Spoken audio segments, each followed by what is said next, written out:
Check 1, check 2. Are we live, baby?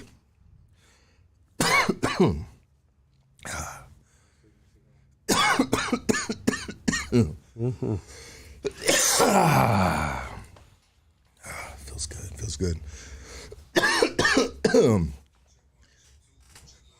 We good, huh, doggy? I like it. Sounds good. I can hear it from your cell phone.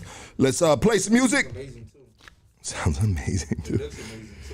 Does it look good, doggy? Yeah. My G. Shout out to my boy YG. Shout out to Frankie behind the motherfucking the ones and twos over there.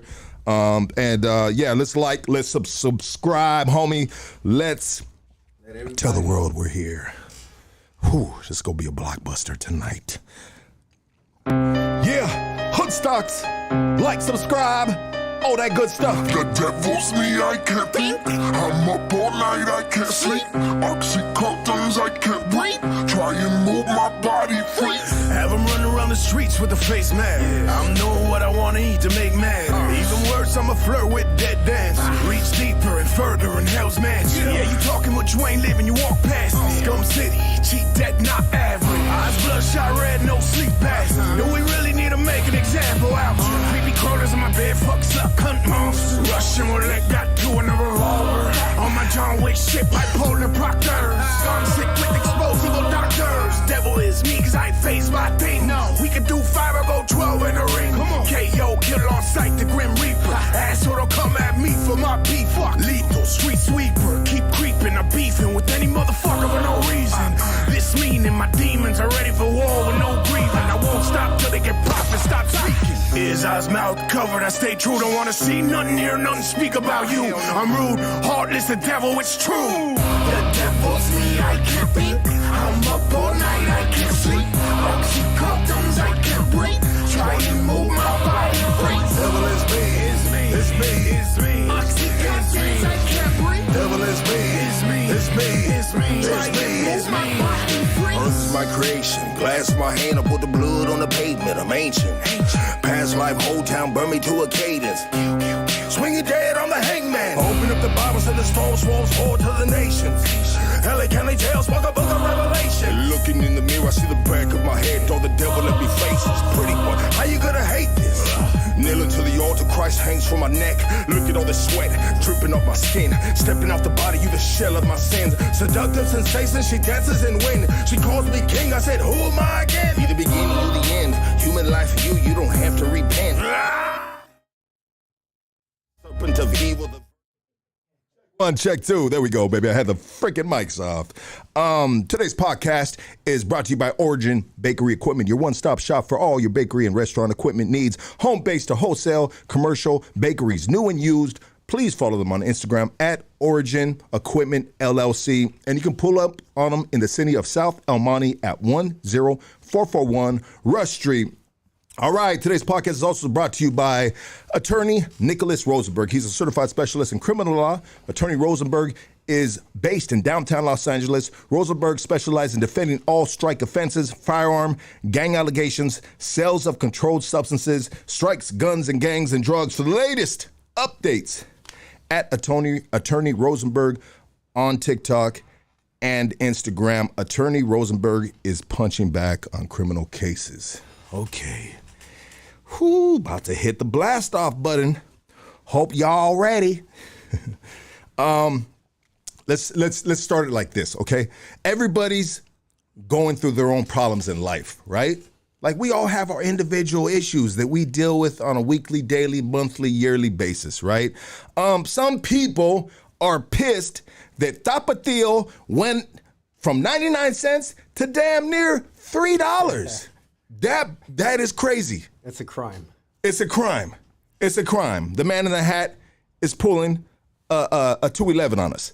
But that is inflation, ladies and gentlemen. Okay, but we got up the other side of the spectrum, right? The people that are mad about the Tapatio prices, and then we got a small percentage of the spectrum, 150 days out after serving 29 years in prison. Back 115. Sorry about that. 115 days out after serving 29 years in prison.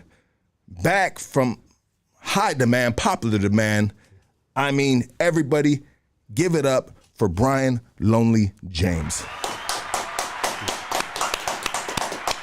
It's good to see you back, brother. Honestly, dog, last time you were here, I think you were out from 34 days, was that it? 34 days. 34 days. And now it's 115. And to be honest, dog, when you left from the last podcast, we all did a side bet on how long you would last, bro. Ouch. Yeah. Ouch. Yeah, it's cold. It's a cold world, doggy. What you have of you? How many days you have? You know what, bro? It's hard to look at you in the face and tell you this, dog, but I said 67 days. Damn. No, I'm just fucking. I'm just fucking with you, my boy. I'm fucking with you. Now, that'd be cold shit, Who took your money? No, who took my money? The man that had 77 days. Yeah. You know, that would be a cold shot. Can you imagine every time we had a street dude right here, we all just like, all right, homie's gone now. What you got, dog? What you got? What do you know? I got 3 months. I got, you know. Yeah. But no, that's not what we do. But I mean, that is a cold reality. There are dudes that do, like, they just can't break that 6-month mark. No. I mean, there's lifers that I've seen. A dude just did 32 years in our house, AWOL, gone. He hasn't been out 6 months. Okay. He's an ex-lifer. 32-year ex-lifer. 32 years in the system, an ex-lifer. Mm-hmm. And so you are in a halfway house? Yeah. Okay, and so he's in the same halfway house as you, and he already AWOL'd. Already AWOL'd. Why do you AWOL, bro? What do you got going on out there, man? You know what I mean? He fell in love with a female and chased her down the street. Damn. Chased her down the street. I mean, when we say chasing her down the street, I mean... I'm talking literally down the street. He lives around the corner in a tent. In a tent. Why do I find humor in that? It's so cold and it's so fucked up, dog. Yeah. But like, damn, bro, you AWOL'd, you went from a cell... I mean, I guess that's the ultimate expression of freedom, right? No more locked doors. He's in a tent. I mean... I don't know. I'm trying to look at it in the bright. I'm trying to look at it in a different angle. But I mean, it's a zip door now. But here's the cold part: he's absconding for that's a violation of parole. Yes. And if you're a lifer and you parole and you do go back to prison, they reinstate your life sentence no matter what the crime is. I can go steal a pack of bubble gum from the store right now. If I get arrested, they're reinstating my life sentence. Okay. Then I apologize for laughing about that. No, check it out, bro. He's an idiot for doing that. I know he's an idiot, bro. But what did he do, bro? He's living with a chick in a tent, you know? Like, damn. I mean, is he missing a limb or something, dog? You know, besides some brain cells, yeah, you know what I mean? Yeah, What 10 fingers, 10 toes, fully functional. Dudes come out of prison after all that time just devoid of love, starving, haven't had any kind of intimacy, affection. So a lot of times the first female that gives them that, it's a wrap. They're off to the races. God damn it. And not only was he off to the races, he was off to the fucking shopping cart races because he's down the block in a freaking tent, bro. Yeah. Wow, that, you know, I mean, did he get, come on, bro, let's be honest, though. He got back on drugs, right? That's the word. I don't know. I mean, come on, if you get AWOL, 30 years, and blah, blah, blah, like you either your psych meds ran out or you're back addicted to some type of hard drug. Yeah, it's not hard to do the math. And the cool part is our whole house, like I said, is full of lifers. These are dudes that have gone through the process, intelligent, emotionally intelligent, on multiple levels. And there's 50 of us in that house. We talk, we understand. So there's no excuses. You know, we all hold each other accountable. There's no excuses for what he did. Shout out to all 50 of those other dudes. Yeah. I mean, you guys are all shaking your head like, what is wrong? And you know what? On another note, that is interesting to hear that in your halfway house, it's all lifers. I mean, how hard would it be if they put ex-lifers in the halfway house with parole violators? Yeah, that's been the thing. I mean, most halfway houses, like before the one we have, it's designed specifically for lifers. So prior to that, you had lifers coming home doing time inside the halfway house with a guy that's done 18 months, 36 months. Now, these are guys on completely different spectrums. You know, these are completely different caliber of people. And for the lifer, that's an unhealthy situation. Yeah, no, absolutely, I agree. I mean, it's an unfair situation. Yeah. It's a very unfair for that individual as a man. That is as a man, a different type of made man after doing all those years, and to be put in a situation with just kids that don't even know an inch of it. You know what I mean? And yeah, absolutely, I agree. You know, so that's good to hear that you guys have like harmony within your like it's not unhealthy. You have a lot of dudes there, it sounds like, that are all like they're grateful to have their freedom back, and is all everybody's probably talking about is their endeavors, what they're going to do now. You know, motivating, inspiring each other, right? I mean, every day, like a guy will come back, like I got the driver's license. You know, I got my first debit card. You know, every day it's a victory. We see guys, I got my car finally. You know, I'm passing the test. You know, you guys got studying for the test together, so it's beneficial. It's beneficial where we're at. I mean, everybody's thriving right there. They're killing it. No pun intended. Yeah, absolutely. No pun intended. I sucked on my first titty. Everybody's just like, yeah. How was it? Yeah. How was the areola looking like? You know what I mean? The areola. Nobody says areolas. Nipples. Yeah. What kind of nipples you got? You know, Little Caesars, you know what I mean? Fucking. It's got to be. So it sounds like there's just a lot of joy in that building. Oh, man. The gratitude is just bursting out the seams right there. Absolutely. Well, you know what, bro? I'm glad that you're in a good place like that. That makes me genuinely very happy to hear. Why? Because that means the system isn't all that much messed up, and they realize who they let out and where they're going to place them for their transition into the free world. Yeah. You know, and so that gives me a little hope in certain things. You know what I mean? Like the system, right? Like, you know, because wow, to me it's very like interesting because, you know, I've been around the different people, right? I've been the guy out on a parole violation and still just not giving a you know what. Yeah, you know? yeah. And then there's the serious dude that got out and he did a stretch, you know what I mean? Through, you know, juvenile to a man. And so that's important that they got that right. I don't want to. I apologize for being long-winded about that, but I got high. Shout out to East LA Exotics, baby. You see them right there, and they gave me some good stuff today. You know.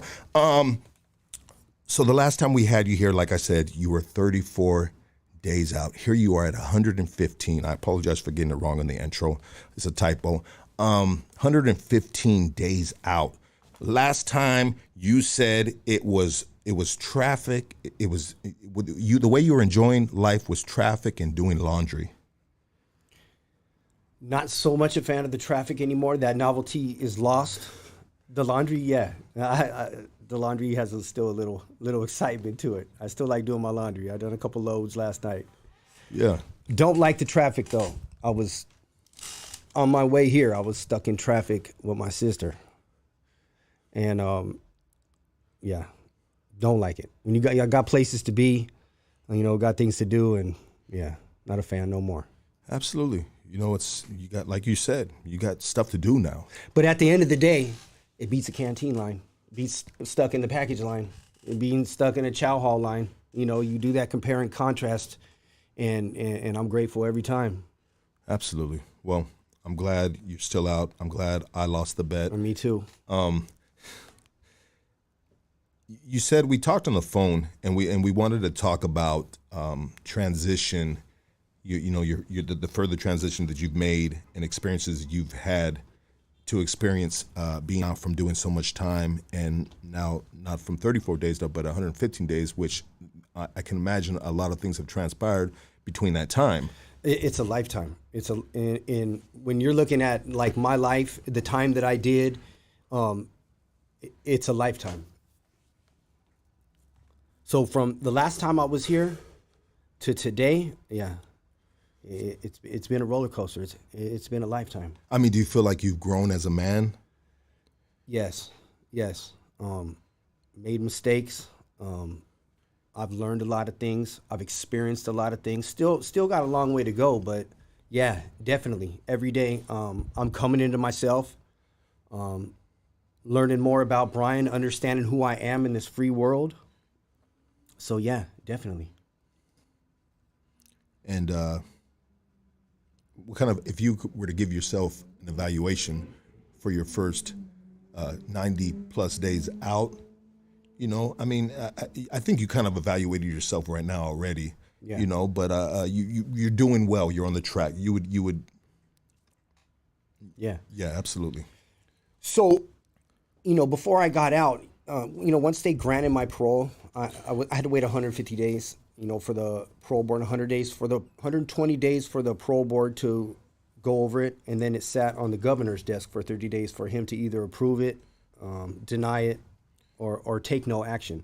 So during that time, I developed a plan for myself. It was a 6-month plan. And I've already hit every mark that I wanted to do. So in terms of checking those boxes, I've been successful. I've been successful in that area. Well, shoot, 115 days and you've already completed your 6-month plan. Yeah, you beasting it, bro. Yeah. Congratulations on that right there. And so we wanted to talk about just your transition, your further transition experiences that you've had being out 115 days. But you told me something that kind of caught your attention on the social media's platforms, right? Yeah. And it was you wanted to speak on North Daniels. Yeah.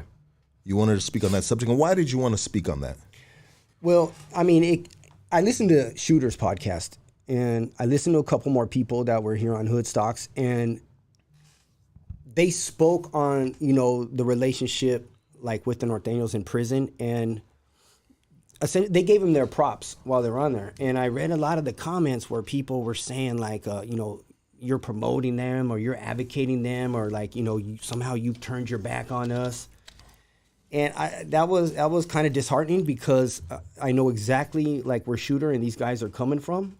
So, you know, we talked a little bit about that on the phone. So, yeah. What I did want to say was, I mean, first, you know, respect is not a feeling. You know, I hear a lot of people say, I felt disrespected. You can't feel disrespected. It's not an emotion. It's not a feeling. You could feel angry. You could feel hurt, you know, vulnerable. Those are feelings right there. But disrespect is not a feeling, or respect. So in giving my opinion on this, you know, I'll qualify it by saying, I didn't Google this topic. You know, I didn't learn about it on YouTube or a song or a movies. I lived this.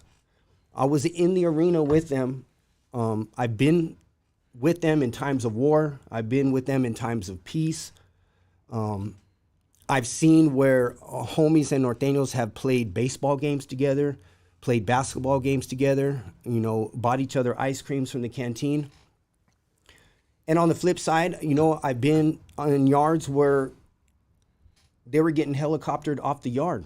They were taken out by the coroner in body bags. So I know both sides of it. So when you're talking about respect, and this can extend beyond, you know, North Daniels, this is anybody. Respect for your employer, respect for the next man on the street, respect for, you know, a podcast or what people are doing. You may dislike somebody, you know, I cannot like somebody, but still respect them. You know, I know what Shooter's talking about. You have to have a healthy respect or you're going to get killed. You know, whether you like these people, whether you like the way they function and they act, like they will take you out. These are dangerous individuals. So you have to have a healthy respect. And when he's talking about a respect, that's what he's talking about. He wasn't talking about his personal feelings.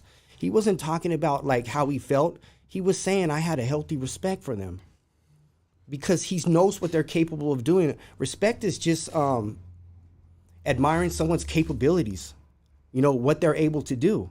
He's seen firsthand. I've seen firsthand what they're able to do. So I just wanted to put that out there for people that said that, like, you know, there's a big difference between like promoting and advocating and speaking the truth and giving some of there's a lot of people in this world that I don't like, but I got to respect what they do. They're doing their thing. And so thank you for clarifying that in regards to saying respect isn't a feeling, it's knowing what they're capable of doing. And it can be on a prison yard, war zone setting. It can be if you're on the Lakers basketball team and you're the second string coming off the bench and LeBron James is the big dog, right? And, you know, you're not really feeling him, but you still respect him for what he has done and what he can do, right? That's interesting, brother. That's another interesting, perspective in regards to the definition of what respect is. And think about how so many times when somebody says, I feel disrespected, what follows after that? Violence, aggression. I met so many people in prison that, you know, were incarcerated for a homicide, and I said, what happened? He's like, I felt disrespected. So next time you feel disrespected, ask yourself, what are you really feeling? Like, at least be aware of the emotion if you're going to act on it, you know? I think that's crucial because disrespect is not a feeling and it's not an emotion. That's interesting, bro, and I respect it. Yeah. I mean, yeah. I respect it. How the way you painted that picture. I mean, it makes sense. Yeah. It makes sense, and I think that's another part of the spectrum of the word respect, right? Yeah. You know, because there's this, you know, everybody has, at the end of the day, you know, everybody has a different definition of what life is from you, right? Yeah. Like it's just, you know, when you come on Hoodstocks and someone says F you, you know, people that don't know that we consider that love. I love you too, my G. Thank you for calling, brother. Yeah. Good question or horrible question. Or don't ever call here again. Bop, bop. You know what I mean? Whatever, right? We have too much fun right here. We easy right here. Yeah. Right? But yeah, I like it. I like it, brother. So, and I'm glad you touched on that too. Because I feel like it was very, like you said, coming from where you been. Yeah. You know, like there's a lot of cats that just like, they're off.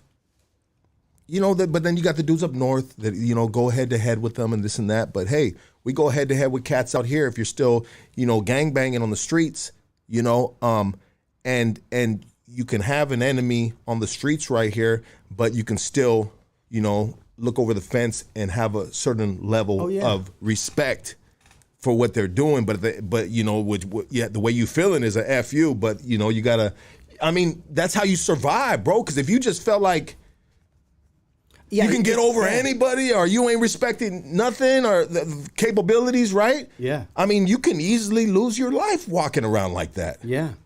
I mean, even when I was out young on the streets and gangbanging, you know, you walk through an enemy neighborhood, if there's no respect, you're not worried about nothing. I was walking around on my tippy toes when I was around there. 100%, yeah. Now, I hated them. I couldn't stand them. I didn't like them. Those were my personal feelings, but there was a respect because I know what they could do. Yeah. You know? I mean, you weren't strapped up for nothing. Yeah. You know? Yeah. Dudes got a strap in their waist for one reason. Yeah. You know? You're trying to protect your life and, you know these dudes might be coming with something, right? But anyways, if you're living like that still, don't live like that. OG, start a business, be an entrepreneur. You can still be a boss and a bad dude, you know? But we gotta just like preserve a little bit of life around this camp because now as I get older, it's like, well, shoot, I'm not a kid no more. So now this is somebody else's kids, right? You know, you got to evolve. We gotta evolve. But this isn't no victory outreach where I'm gonna be trying to Bible thump on you. Absolutely. No how, no way. Because at the end of the day, check it out. You know what I mean? I'm not saying put your guard down. Hell no. When you on the streets, keep your guard up. I do it every single time. You know, I never know when someone gonna pop up and try to give me the, you know, whoop-de-whoop-whoop, you know, what am I gonna do? I'm not gonna beg for forgiveness or pull out the Bible and read the scripture. I'm gonna, you know what I mean? I'm going in survival mode, right? Yeah. We're going in survival mode, baby. Don't play with it. You know, shit, I still know what it is. I still look through my rear view mirrors. It doesn't matter how old you get. If you ain't living in the backwood boogie in the middle of Wisconsin or something, I don't know. I'm just throwing something out there. You know, you always got it. But then out there, you got to worry about the bears. You know, you're always looking over your back for something. It's just life, baby. You got to always look over your back. There's cats that aren't affiliated, and they got personal enemy, and they look over the back for them dudes. Yeah. That time I got drunk, I busted a 40 ounce on the side of their head. Can you turn that down, sir? My bad. I didn't know. It's best with you, bro. I'm just going off on whatever the hell you're talking about. Yeah, You done messed me up, bro. They're like, shut the f up, Lucky. I respect that. So let's talk about your transition since you were last here. Yeah. I mean, how was the podcast? You know, how was what kind of reaction did you get from the podcast? I got to say, 100%. I've had nothing but positive feedback since I've been here. That podcast that you afforded me the opportunity to be on, like, it was a genuine blessing in my life. Like, I met amazing people, amazing friends. Yeah. Well, people know who you are now. It puts a story behind your face. Yeah. It's just not a dude that got out from this. Yeah. Now people understand you, and that's the point of this podcast, brother. Yeah, and you achieved it. You achieved it. And you achieved it. And I appreciate it. You achieved it. I appreciate it. You got the God has blessed you with the gift of painting pictures and sharing a journey, a story. Like, you have an unbelievable gift. You're up there with Shooter 100%, you know? Like, both you boys, man, I've thoroughly, and I enjoy all the interviews, but when somebody can just be so articulate, you know, and it blows these dudes' minds. They're like, what do you mean? He just got out from doing 29 years. He's supposed to be dumb as you know what. You know what I mean? He's supposed to be dumb as a rock. Because all he knows is how to, you know, maybe, sharpen a shank or something. You know what I mean? Make a spread, you know? But you guys don't even know, man. I've met so many intelligent cats in these yards. Yeah. Like, blow your mind. And what crazy is, a lot of these cats, they didn't know they were this intelligent until they got into a cell and they had all them walls and there was books stacked up and they didn't tap into their gift until, unfortunately for some, it's too late. But it's never too late, because you can be in the system and you can be help in different ways, right? Yeah. You can still utilize your strengths. Yeah. You know? Yeah. Yeah, exactly. You're just not rewarded with the greater thing than money. What's greater than money? Respect. Thank you, dog. Who said that? Mm-hmm. Frankie. Pussy. Pussy. That's greater than money. Yeah. There's none of that in there. Well, think about it, bro. Let me tell you this, dog. We all need money to survive, but if someone was offering you a shitty job and they said, bro, I can't pay you enough this much money, but I can give you this right here, and every end of the week I'm gonna give you can get one of these baddies right here, and a lot of dudes are gonna take that job. Oh yeah. They're gonna take that job. Yeah. They'll be like, what? Yeah, don't do that. Here you go, baby. You're good, doggy. So you've had amazing feedback. Yeah, and that was, that was my agenda in doing that. Is I wanted to help change the perception,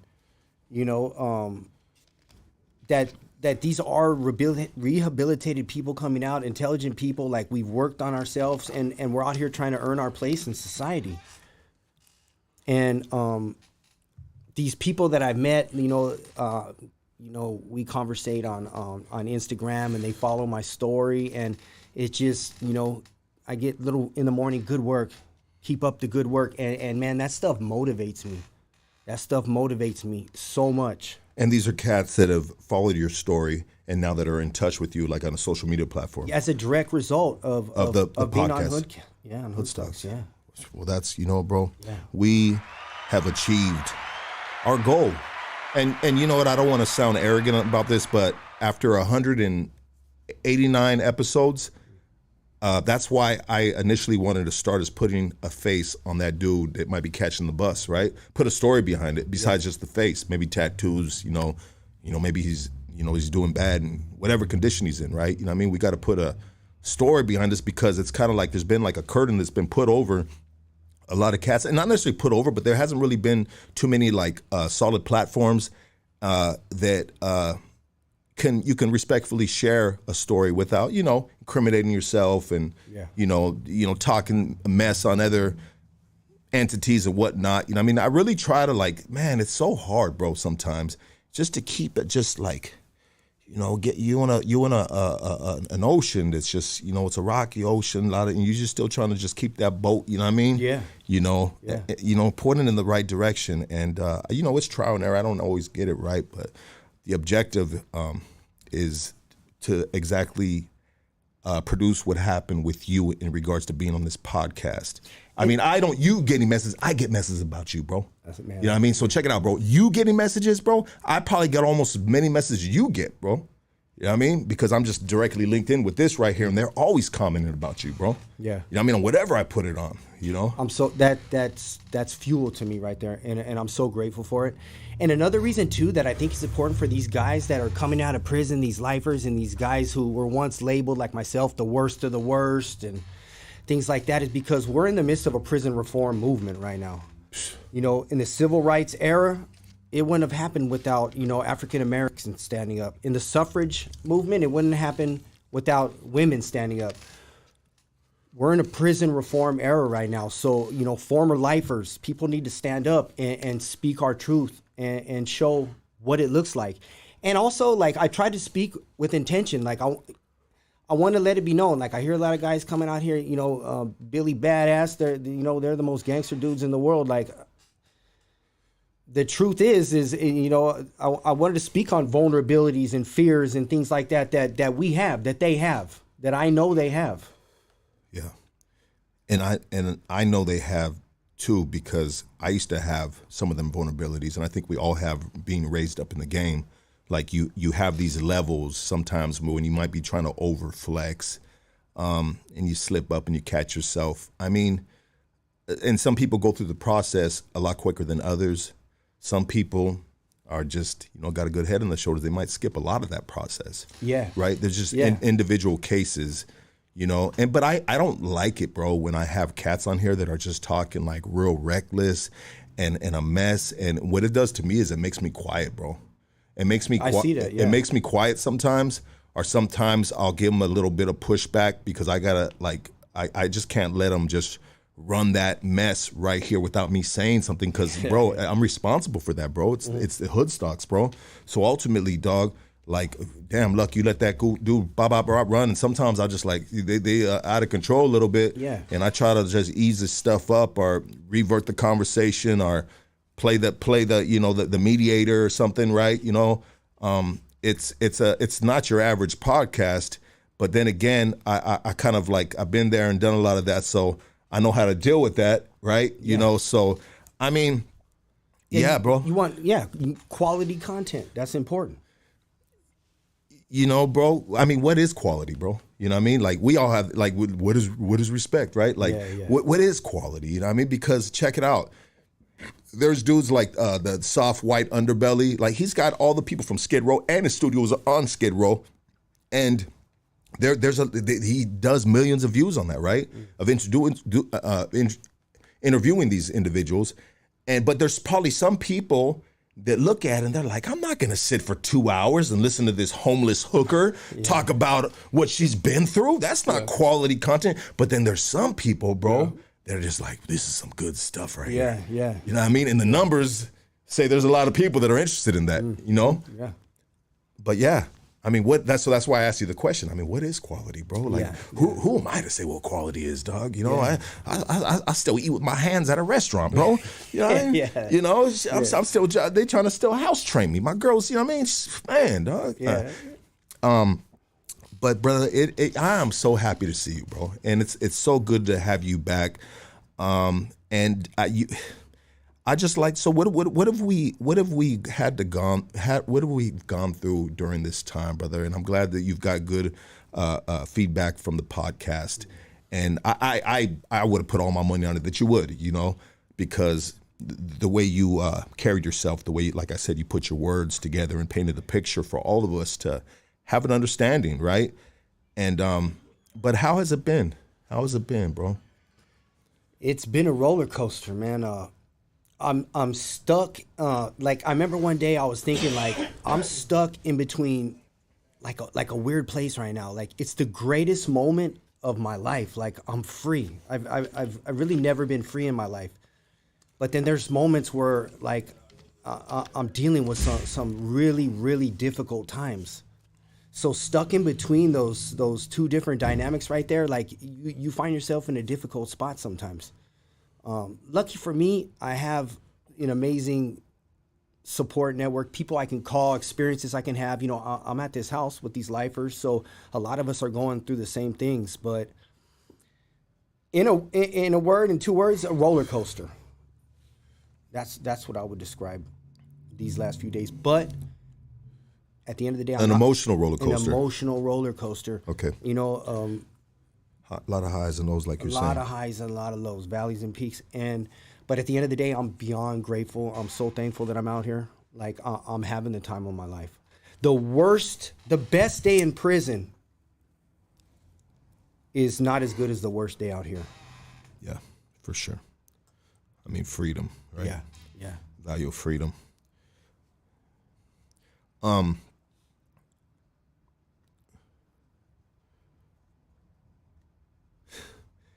Yeah, bro.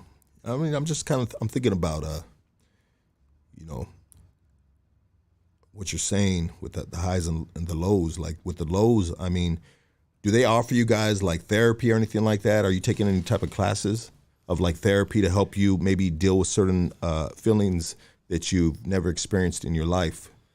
Yeah. You know, there's a lot of programs, a lot of people that come through the house. You know, my primary source where I get my soul nourished and fed is in the Narcotics Anonymous program, working my steps. That's where I go. But I think what I've learned the most is humility. So, you know, I believe a man is made up of 3 parts: spiritual, physical, and mental. So, and all these parts are playing a role right now in my transition. So, you know, we'll talk about like the physical part. So my work is probably about where I work from the house to where I work. I work at LA Canines in Culver City. It's about an hour and a half away from the house. How are you commuting? I wake up every morning and I walk to the Pico station. You know, I pass, is it Crypto Arena? I still like to call it the Staples Center, man. I don't like that Crypto Arena. I don't either, bro. Yeah, it's ridiculous. The house Kobe built. I pass by there. So I walk about 2 miles every morning. And it's not a walk through the park, you know. Like just this morning, I walked through a murder scene. I'm walking through tents, like, you know, I'm passing people on the corner smoking crack. This is downtown LA, so it's an early morning walk. It's still dark. And the other day, I walked in the pouring rain. So this is really humbling for me. I get on the train, I get on the Blue Line, and I ride it all the way to Culver City. And the train is a whole nother experience in and of itself. You know, anybody who's rode the train before, I don't need to say anymore. Dangerous. It's dangerous. Yeah, a lot of characters. You know, so I get off, and I got to get up at 4 a.m. to make it to work at 7. You know, I go to work, and as soon as I go to work, like I have the best job. It's my dream job. You know, I work with dogs. You know, I come to work and I got 36 dogs just standing up there, tails wagging, just waiting for me to come in. What are we doing today? You know, and there's no better feeling. You know, there's no better feeling. I got amazing coworkers. Shout out to Prisma, that's my manager right there. You know, amazing coworker who's taught me a lot of stuff. So I work there. You know, I generally get off about 3 o'clock, back to the train station, ride that train back. And lately, I've been jogging back to the house.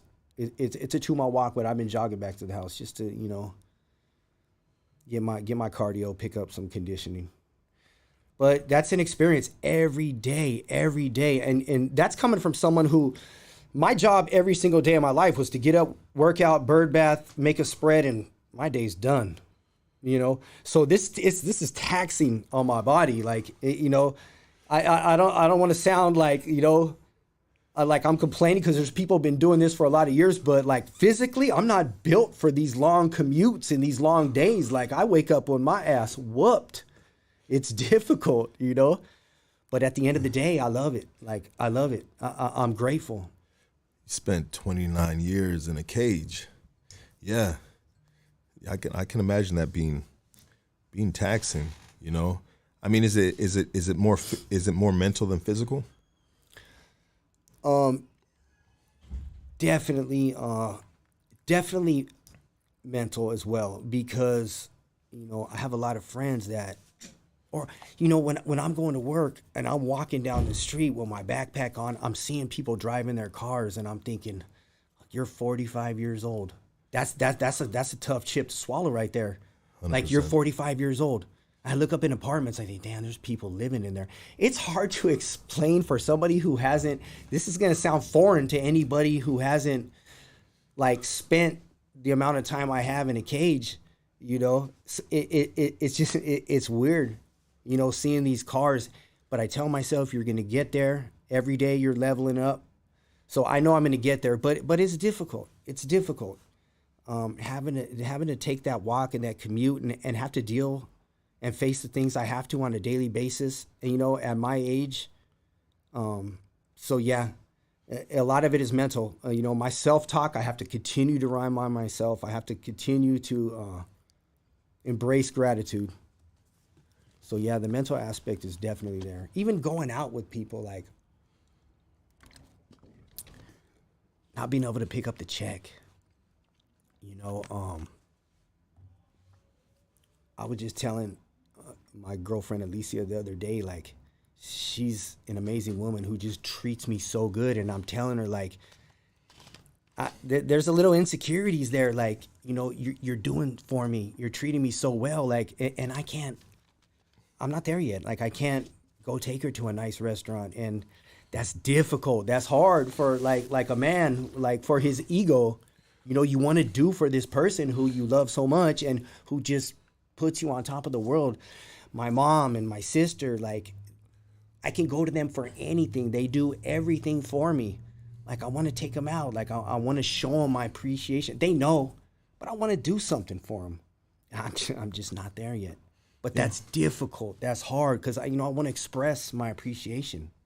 It's crazy, bro. There's cats that get out and they don't mind riding that gravy train, right? Like saying if they're with a female and she's on welfare, and so it's like, we're looking forward to the first of the month, So you're obviously, we know by your previous podcast here that you're built different, right? And you have high expectations for yourself wherever you're at. If your face is in the mud, you're gonna look good with your face in the mud as best as you can, right? Like, we understand what you've been through and how you've carried yourself, And so coming out here, I mean, it's this, everything applies still, but in the free world, if you don't have someone that's just like, if you ain't coming home to P. Diddy as your uncle or something like that, where he's just gonna bop, you know what I mean? You didn't, like, bro, like, it's gonna be very humbling. And my journey, even on these 8-9 years that I've been out, my journey has been very humbling because I'm built different too, bro. Yeah. And so when I get out, and I've been at the bus stop and I see these little young ass fools with some fly ass whips, and I'm like, man, fuck you, homie. Yeah. I mean, like you just like, you little nerdy ass fool. I still get more bitches than you, homie, at the bus stop, homie. I mean, you're gonna get flat tire right now. Yeah. I'm talking a little bit of shit, but I get it. I've had those emotions. We'll call them emotions because you put your definition of what feelings are. And I embrace them because they fuel me. Like, I hit the ground out here hungry. I'm starving. I'm chasing things. I'm planning. I'm moving. I'm trying to level up. So I embrace these things, and it's my process. It's where I'm at in life. You know what, bro? You might be 45 years old, but all the wars, all the fights that you experience in those 30 years behind bars is not going to be compared to what life is throwing at you right now. No way. I mean, the worst things that could have ever happened to me in my life, the things I was most afraid of, they've already happened. It's already happened. So anything that I'm faced with at this point, I know I can overcome. Absolutely. And I know you will too. I know you will. Why? Like we said, you built different. And you will survive in any environment they put you in. And now we're in the freedom world, and you're gonna survive. And not only are you gonna survive, you're gonna thrive, right? You know what I mean? And you're gonna raise up, but it takes time, brother. It takes a lot of time. It takes a lot of humble moments when you're just like, like you've already felt within already these 115 days, right? but that's all a part of the process, and this is gonna build you a character, a life character out here, a different callus that you have all over your everything else that you've been through. It's gonna build a different type of callus on you, and it's all for the process. It's what the process is. It's the course, right, that you have to take. Opposed to, what if some dude, you got out and someone just threw everything at you? You know, I mean, that would be beautiful, and all of us probably would take that, opposed to taking the hard route after doing so much time. Yeah. But then again, you know, who knows? Maybe there's a percentage of those cats that just end up right back in. You know what I mean? Yeah. You know, so I think it's just giving you, life is giving you lessons and making sure that you value every single step. Yeah, these little hard-won victories, they're the things that keep me going. And you know what I noticed too? A lot of the things that we come from prison with, they're transferable skills that you can use on the streets out here. So a lot of like the prison mindset, a lot of the stuff, it's valuable out here. It's helped me out here. Yeah. I mean, I always say it. I just switched my energy up. Yeah. But I still apply a lot of stuff that I was taught on the streets, in old relationships with females, prison time, like court hearings, you know what I mean? Like, you can get all of that electricity, and you can actually redirect it into a positive a forward motion, right? You know, absolutely, bro. And it applies. You're absolutely correct, you know? And I think it's gonna take you far. I mean, how is it right now with working at LA Canines? I mean, are you getting a wage, an hourly wage? Yeah. I mean, is this a part of your parole? Yeah, I'm collecting a paycheck, and this is my first legal job I've ever had in my life, and it's my dream job. You know, I did the dog program, I did positive change, while I was still incarcerated, and I just discovered like my absolute love for dogs, spending time with them, studying them, learning about their psychology, training them, walking them. So, while I was still in there, my friend Dante, who I trained dogs with while incarcerated, he got out a year prior to me, and he got a job there. And, he introduced me to his boss, and, his boss is, her name's Colleen. You just need to say Colleen in that industry and people know who she is. Right. And amazing person. Her and her husband have given me and other guys like me opportunities to work there. There's another lifer right there, my buddy David. And it's our dream job. I get to watch her. I get to see how she, she interacts with the dog, because she's the best. Prisma is another one of the managers right there. Dante, like, see how they work with the dogs. So, and I could have got another job, like a union job where you're making $65 an hour or something like that. But like my friend pointed out to me, not every opportunity has a price tag attached to it. So the experiences and what I'm gaining right here at this place in the long run is going to benefit me like to no end. You know what you did right now, right? What'd I do? You just got yourself a raise, sir. Because they're watching right now.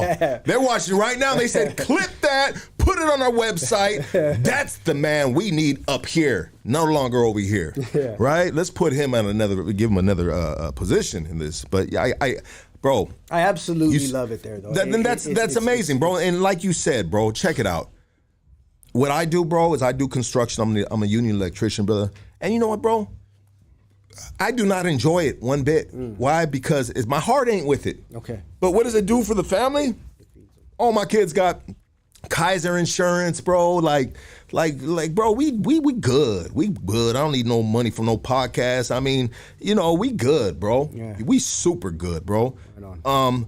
But you know what? At the end of the day, if you're spending more time at work than home, right? Mm-hmm. On a yearly, weekly, monthly basis, bro, and you're not enjoying that time, bro, then man, that's a tough life. That is a tough life still, bro, because you're spending more time than you're spending with your family at something that you're not in love with, your heart's not with, And so that's why I got this podcast, to hopefully one day get to a point where I can just hang up that bop on the wall, accomplishment, and we move forward on something that I love doing, which is this right here, and having amazing human beings like yourself sitting across from me and just catching these vibrations right here.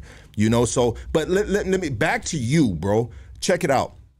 So you have options. Why do you have options, bro? Because you're Brian Lonely James. And Brian Lonely James is built different, right? So, bro, you can do a bunch of things outside of what you love. This is your day job, but what sometimes we do is we do a little day job to fund the dream, our endeavors, personal endeavors, taquero, whatever the hell you do. You know what I mean? Stripper, you know what I mean? Whatever, you know? Bro, you can start a podcast. You can write a book, bro. You can get into motivational speaking, bro, and go around the world, bro. You know what I mean? Around your job hours, whatever the hell, and get paid big for that, bro. But I think you should write a book. I think you should do everything I said right now. I think you should get as a consultation, like, so they do movies, bro, and they bring in dudes that have been where the movie is being portrayed, bro, and they have dudes coming in to consult the actors, bro. You can make a lot of money doing that, brother. You know what I mean? If you were a little more handsome, I'd say you can be an actor, dog, but you're not. You know what I mean? Wow. Ouch. I'm just messing with you, doggy. You know we have a good time here, baby. Yeah, but I'm just saying, like, you can do a lot of stuff outside of this, bro, but for sure you need to, like, so me, I didn't want to be a minister, Victory Outreach. I didn't want to be a drug hab freaking dude, you know what I mean? Because, you know, once a drug addict, always a drug addict, you know, no more hard drugs, but hey, you little green and whoop and that magical mushroom, let's go, baby, you know what I mean? So I can't be preaching these dudes if I'm shrooming talking to them, you know what I mean? Yeah. But that just helps my personal, you know, my chemistry, it helps me with that. But so I did the podcast, right? But so it's incorporating what we've been through, what you've been through, even more, 30 years in there, right? Yeah. You know, and finding a way that you can capitalize on what you've been through, right? Mm-hmm. You know? Yeah. And so have you thought about that as well? Yeah, I mean, you know, I'm at this stage in life where, like, I'm open to whatever. You know? But you got to make up your mind of what you think you want to do, and then we can make some phone calls. We can open up some doors and opportunities for people that know you and got love for you, like myself, bro, and they would like to help you if I can, right? But we got to know, hey, bro, all right, oh, you want to go that direction? All right, cool. Oh, you want to write a book? Bam, let's get a publisher, or you want to start a podcast? All right, let's figure it out. You want to, like, bro, like, there's people, you got to put it in the universe, brother, and it will happen, baby. Absolutely. It will happen because you got a network, bro. Yeah. You got a crazy network. Your last podcast did damn near 100,000 views on it. That's probably one of the second top podcasts this year, bro. You know, I mean, I put clips up and they've gone viral. People know your face, bro. And they know, they you know what I mean? Like, so we got to just put the name out there, you know, and I think opportunities will rise. Yeah, absolutely. They'll rise, but at the same time, too, think about what you want to do, absolutely. You know, absolutely. What direction. Can you sing? In the shower. Yeah. We all can sing in the shower. Yeah, okay, yeah. As long as you ain't trying to be that opera singer in the shower, like, what the? What fool must have a finger in his ass? Yeah, you know what I mean? God damn it. And so I get it, and you gotta, you know, do you have money for a car, bro? Like, do you have family and stuff that they say, hey, you gonna get that old station wagon in the driveway? I mean, can you drive right now? What is stopping you from driving? Okay, so I'm taking the steps. So it took me a while to get my California ID because I had been gone so long. My birth certificate damn near didn't exist. I had to petition Sacramento and go through a whole process. So it was a mission just getting my ID. They threw your shit away, bro. Yeah. No, they did. They said they threw his shit away. It went from he ain't ever getting out. Yeah, it went from paper to computer. So in that process right there, this dude hasn't been around for years. You know what happened is some dude all in the file cabinets all of a sudden popped up with some glasses. They said, I got a floppy disk. Yeah. He pulled out the floppy disk, dog. Yeah, I mean, he is who he says he is. Yeah. So I got that, and then I ended up, I got my job. I got my first debit card, and it was funny. I got my debit card, and I posted on Instagram on my stories. First debit card. With the number? I get like fucking 50 messages. Dude, your number's on there. So I had to delete it and like redo it. Like, these are the mistakes of like a newborn baby out here. But, so yeah, I'm working. I'm saving money. My mom and sister got a car that, you know, they said that I can use. But I'm looking for a car right now. Like, I'm ready to make that down payment. I'm studied up for the test. I'm ready to go. I'll probably take the test next week. I just have to do the written exam. It's just a matter of sitting down at the computer and doing it and finishing it. It's done. Like I already know all my answers and all that. Okay, you studied. So the goal is to be driving by the first week of December. Okay. Yeah, that's a good goal. And like I said, riding those trains every day there's no greater motivation. You know, one thing about what people don't know about these, and it's probably all over the world, right? When it comes to like subway trains or trains, you know, people commute on besides the bus, right? And even the bus, you know what I mean? What do homeless people do? Homeless people sit on that thing, you know, and they go back and they go forth, back and they go forth. Why? Because they don't have nowhere to go. So I worked in downtown LA for Metro, actually, subcontractor for Metro, powering up a new system they got out there. The project was called the Regional Connector. And we built all the switch gear, everything that powers up the AC, DC, bro, everything that powers up the train tracks.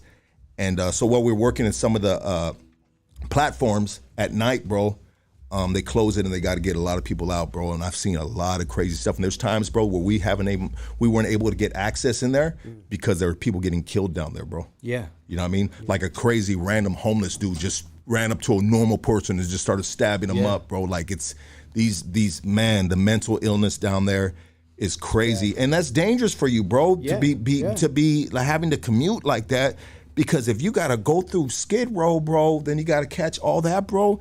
Man, every that's like going through a battlefield, bro, and just to get to work, to your serenity, right? I walked through a murder scene today, you know, this morning at 4:30 in the morning.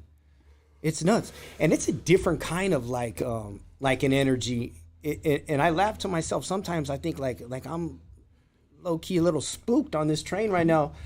I'm more comfortable surrounded by a bunch of convicted murderers, and you know, and people that'll take your life at the drop of a hat. You know, I'm comfortable there, but I'm sitting on this train right here, and it's the unexpected. You just don't know what's going to happen from one moment to the next. Yeah. Humbling, motivating, it's fueling me. Well, yeah, that usually ignites a fire, and if that doesn't ignite a fire underneath your tush, then man, bro, I mean, future is not going to be looking very bright. Yeah. So I would say it's good that you're going through these things. Yeah, it is. You know, as just looking at it in a level-headed perspective, it's good that you're going through that. It's molding me. Yeah. And it's like we've talked about, it's molding you into the person, the man, the new man, you know, as you grow into that man, right? Because, you know, 5 years from now, bro, it's probably not going to be the same dude that's sitting next to me right now, you know, but you probably got the, you know, same morals and this and that, but you're going to be, you know, a lot of things are going to change, you know. Yeah. You know, we're forever evolving. You said it yourself, you know. Yeah. We're forever evolving. They say like every 5 years you like fundamentally change as a person. I forgot where I heard that. I heard that years ago, and I kind of looked at it, and there seems to be some truth to it. Yeah, 1,000%. You know, and if it's there's no, you don't find no truth within yourself, then you got to really sit down and reevaluate yourself. Yeah. You know, if you don't see those changes being made, you know, and you're still stuck in your childish ways of living, you know, then you're just not going to live a very good life. You know. Yeah. And so we have to feel that, and we have to follow those urges to evolve as a good citizen in this world, a good person, you know? I mean, I could put my money on it, like say if there was some type of fire or something like that, and you got two dudes walking. Let's paint a picture. You got two dudes. You got Brian James Lonely on his way to freaking work, and then you got the dude with the suit and the tie waiting for his Uber. Now, I'm not trying to shit on the dude with the suit and the tie, but I'm saying if there's a burning home, I could put my money on it that you probably be the first dude that runs in there to save a kid or get a grandma out. Every time, yeah. Yeah. Yeah. You know, so, yeah, dog.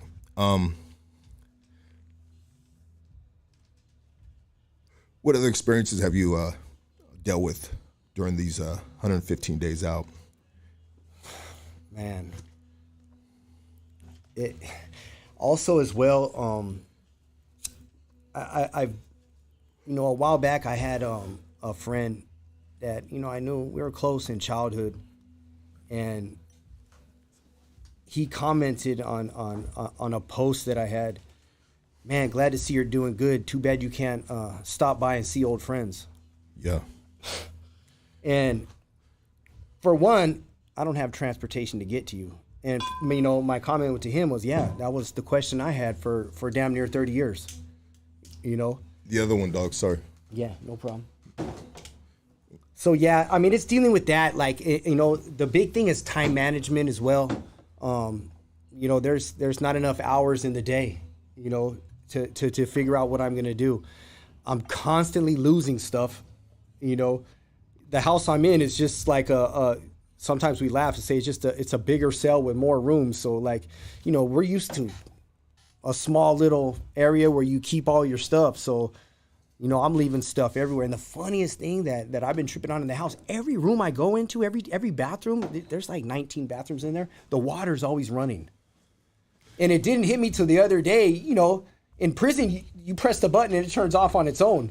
So they're done with the water and they walk out, just so accustomed and conditioned to the water turning off on their own. Every bathroom, without fail, every time I walk in, the water's running. It's hilarious. It's hilarious. That is freaking hilarious, bro. You know? Because yeah, in a like Brian said, in a cell, you just press the button and it squirts out for about 5 seconds. 5 seconds. Sometimes you get it annoys the shit out of you. You got to press it a bunch of times and hopefully it squirts out a little longer. But yeah, all these dudes are leaving the freaking water. And I mean, how many bathrooms you said? There's like 19 bathrooms. 19, man. It's huge. It was built for like nuns that got pregnant. Damn. Yeah. So there's the ghost of fallen nuns haunting our hallways. It's huge, built all out of wood. Yeah. I mean, is it comfortable? As comfortable as you can imagine living with 50 dudes. You know. I mean, what is it? Is it? I'm on a bunk bed. I sleep on a bunk bed. Okay, so is it individual rooms that guys are sharing? Yeah, there's 6 guys per room. It's a pretty big room. And the thing is, most people in the house are going to work. You know, they're going to school. They're going to college. Pep's killing it, going to East LA College. So a lot of times people aren't there. We're just seeing each other in passing. So it's not like it's crowded. You're not picturing 50 dudes. It's not a day room. Yeah. But like I said, it's humbling. I sleep on a bunk. I sleep on a bunk bed. I'm on the top bunk. You know what I mean? Climbing up those stairs, like it's... You're over it. Over it. You're over it. You Yeah, know? you're over it. Yeah. You've, I mean, at first, that probably when you first got out, that bunk bed felt like a water bed. And well, it's never going to feel like a water bed, but I'm just saying. And even, you know, I've been to other places with the big beds. I fulfilled like literally a dream of mine. I always wanted to lay on a bed, stretch all my limbs out as wide as I can, and still have everything touching the bed. Yeah. I used to, for years, I sat there and I wanted to do that. And it's coming, baby. It's coming. I did it. Oh, you did it? Yeah. Was this Motel 6 or something? It was at the Marriott last week. Yeah. It was at the Marriott, At the Marriott, yeah, last week. Damn, bro. Every Did they have the porn station right there? I didn't get past Netflix. They probably did have it, but I got stuck on Netflix. Okay, and obviously you weren't there by yourself. No. Yes. Yeah. It's a good thing, bro. Yeah, it was amazing. You know, you know what I mean? Like, you know, I mean, so you went. How old were you when you went in? 16, 17? Yeah, I was 16. 16 years old. Mm-hmm. So you went in when you were 16 years old, bro. So I mean, obviously you were, you know, having sex before you went in, right? Yeah. Yeah. But now here you are, a grown man, and you know, you're attempting to make love to a female or do whatever and shit. I mean, I think the American Me movie. You ever guys see that American Me movie when he first got out? Oh my god! And he got old girl, and they were playing like the Rockets in the background, like yeah. He got old girl. He flipped her on. That was terrible. You ain't doing no shit like that, right, bro? Absolutely not. All right, that's good, dog. Just had to clear that up real quick, bro. Thank you for clearing that up. You know, I appreciate it. Get on your strong arming. Yeah, what the hell? Give me this shit. Yeah. Anything like I'm never gonna eat a soup again. You know, I'm never gonna eat a top ramen again. There's certain things that I just like. I refuse to do. You know, I refuse to do these things. Like I'm just done with everything related to prison, like in any kind of way. And that's one of the things that I was having a conversation with some of the guys in the house. A common phrase thrown around is, and I'm guilty of it too, but I think it's self-defeating talk. No matter what happens, people will say, at least I'm not in prison. At least I'm not in prison. I don't like that. Because no matter what happens to you, you could take all kind of L's or just be failing completely in life, and that applies. At least I'm not in prison. So, I was sharing with some of the guys too, like I think that's self-defeating talk right there. We're out here now. Prison is in the rear view mirror. Yeah. It's in the rear view mirror. Yeah, it's part of our story, it's part of our journey and our testimony and all that, but we're pushing forward right now. I like the house. I like spending time right there, but I like to be in the free world. I like to surround myself with, people that have been out here, that are successful, that are doing their thing. I'm moving forward. I'm trying to get as far away from that as possible. You know what? And so let me say, what you said for that, let me say this. So I feel the same way since, I've touched down. Like, far away, I'm not in the streets no more. I'm not doing none of that dumb stuff. I live a really, really just like tax-paying good dude type of life. Father, not in the clubs. Once in a while I like to hit a dive bar. But, bro, my life outside of the podcast is just like square, 100% square, dog. You know what I mean? And that's good for me, right? That's where I want to go. But sometimes people think the way I conduct this podcast, bro, that you're wild outside of it. That I'm pushing a different narrative. I'm still doing, pulling certain cards or this, that. No, I'm just trying to survive in this new these new waters, right? And so I revert to what I know how to survive on the streets, and I apply it to having this podcast because we have street dudes on here, right? And there's accountability when you having a platform like this that, you may not be all up in the game like that, but I still have, I have a responsibility to conduct myself, properly, and it's a really just like, it's a tightrope almost sometimes. Yeah, and that's the thing too, is like that I'm conscious of, and I'm sure you are as well. Like when situations happen out here, like, my only reference point was when I was free before.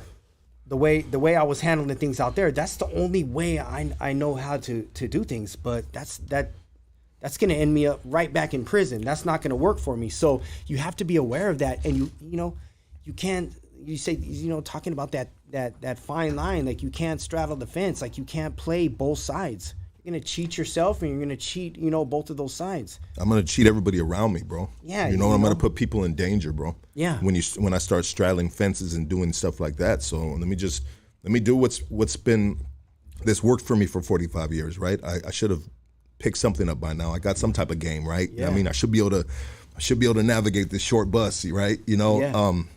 And I can, and I have, and I will continue navigating it to what I know, but some people get that mixed up and they think this, that, and all this other stuff, and you know what, that's not even close. You're far off,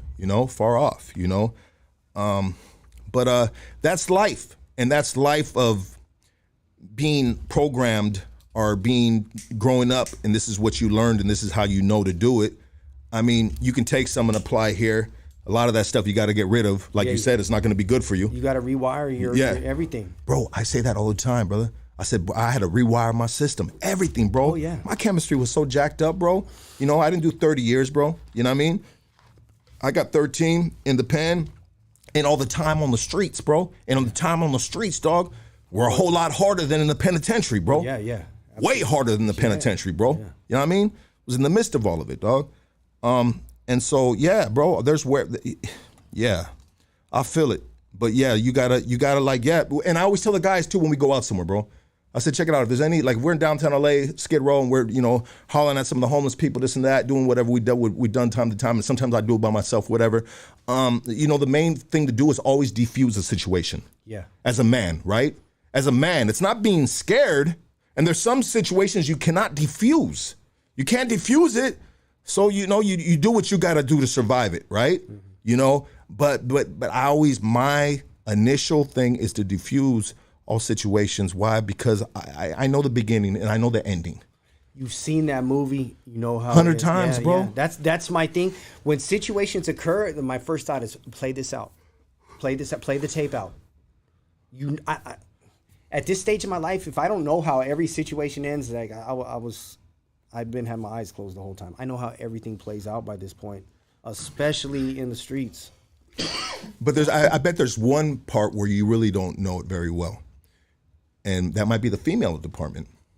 You're a new stud in the game, I'm not saying you in the game, you out there, getting passed around from stable to stable. But I'm just saying, like, that's got to be tricky. I mean, love. I mean, what we have our definition of what love is, right? Yeah. But I mean, when you're with a female for your first time out here, it must feel amazing, but it's also might feel confusing a little bit as well. I mean, does that make a little bit of sense? Yeah, I mean, you're talking about someone who hasn't had intimacy in decades. So, yeah, all those things that you said come into play right there. And how do you do that? I mean, are you picking up some game on YouTube? Are you are you watching some love stories and movies and stuff? Like, oh, okay, that's what I'm gonna do next. That's my next play. Yeah. I mean, who puts you up on game? Does any of the fellas be like, hey? I mean, you've been in the penitentiary for all them years, so you've heard all the stories, right? Yeah. You've heard all the stories, so you get put up on a lot of game, but a lot of the game could be a negative game. You know what I mean? Because when it comes to a dude doing time and a female out there, I mean, you can never blame the female. I'm going to say that right now. You can never blame the female, unless she puts you in there, but if she didn't put you in there and she's still holding you down, I always had a thing like, hey, as long as I don't hear about it, I give a F, you know what I mean? Yeah. As long as I'm getting taken care of, and that's just that's the convict, the convict in me, right? You know what I mean? Just trying to survive in there. Hey, my packages are on time. Whoop. You know what I mean? She done had 3 kids since I've been down, but it's okay. Those are all my stepkids. You know what I mean? There's some savages out there. You know what I mean? I might have been one of them. I was one of them, 100%. You know what I mean? I'd be finding out about homegirl whoop-de-whoop wooing this dude. And I'm just like, whatever. I'll see her in the visit, be like, what up, girl? What's cracking? I mean, what'd you do this weekend? Oh, is that what you did? Okay, yeah. We pretend you don't know, Yeah, and it's just it's an ugly game to have to ever play that. But now that you're out here in the free road, not saying that you ever had to play that, bro, but now it's just, you should take your time on that, right? Yeah. Don't jump into nothing quick, bro, because the dude that, like we talked earlier, bro, the dude you are now, it's not a dude you're going to be not even 6 months to a year from now, bro. Yeah. So do not get no girls pregnant right now, bro.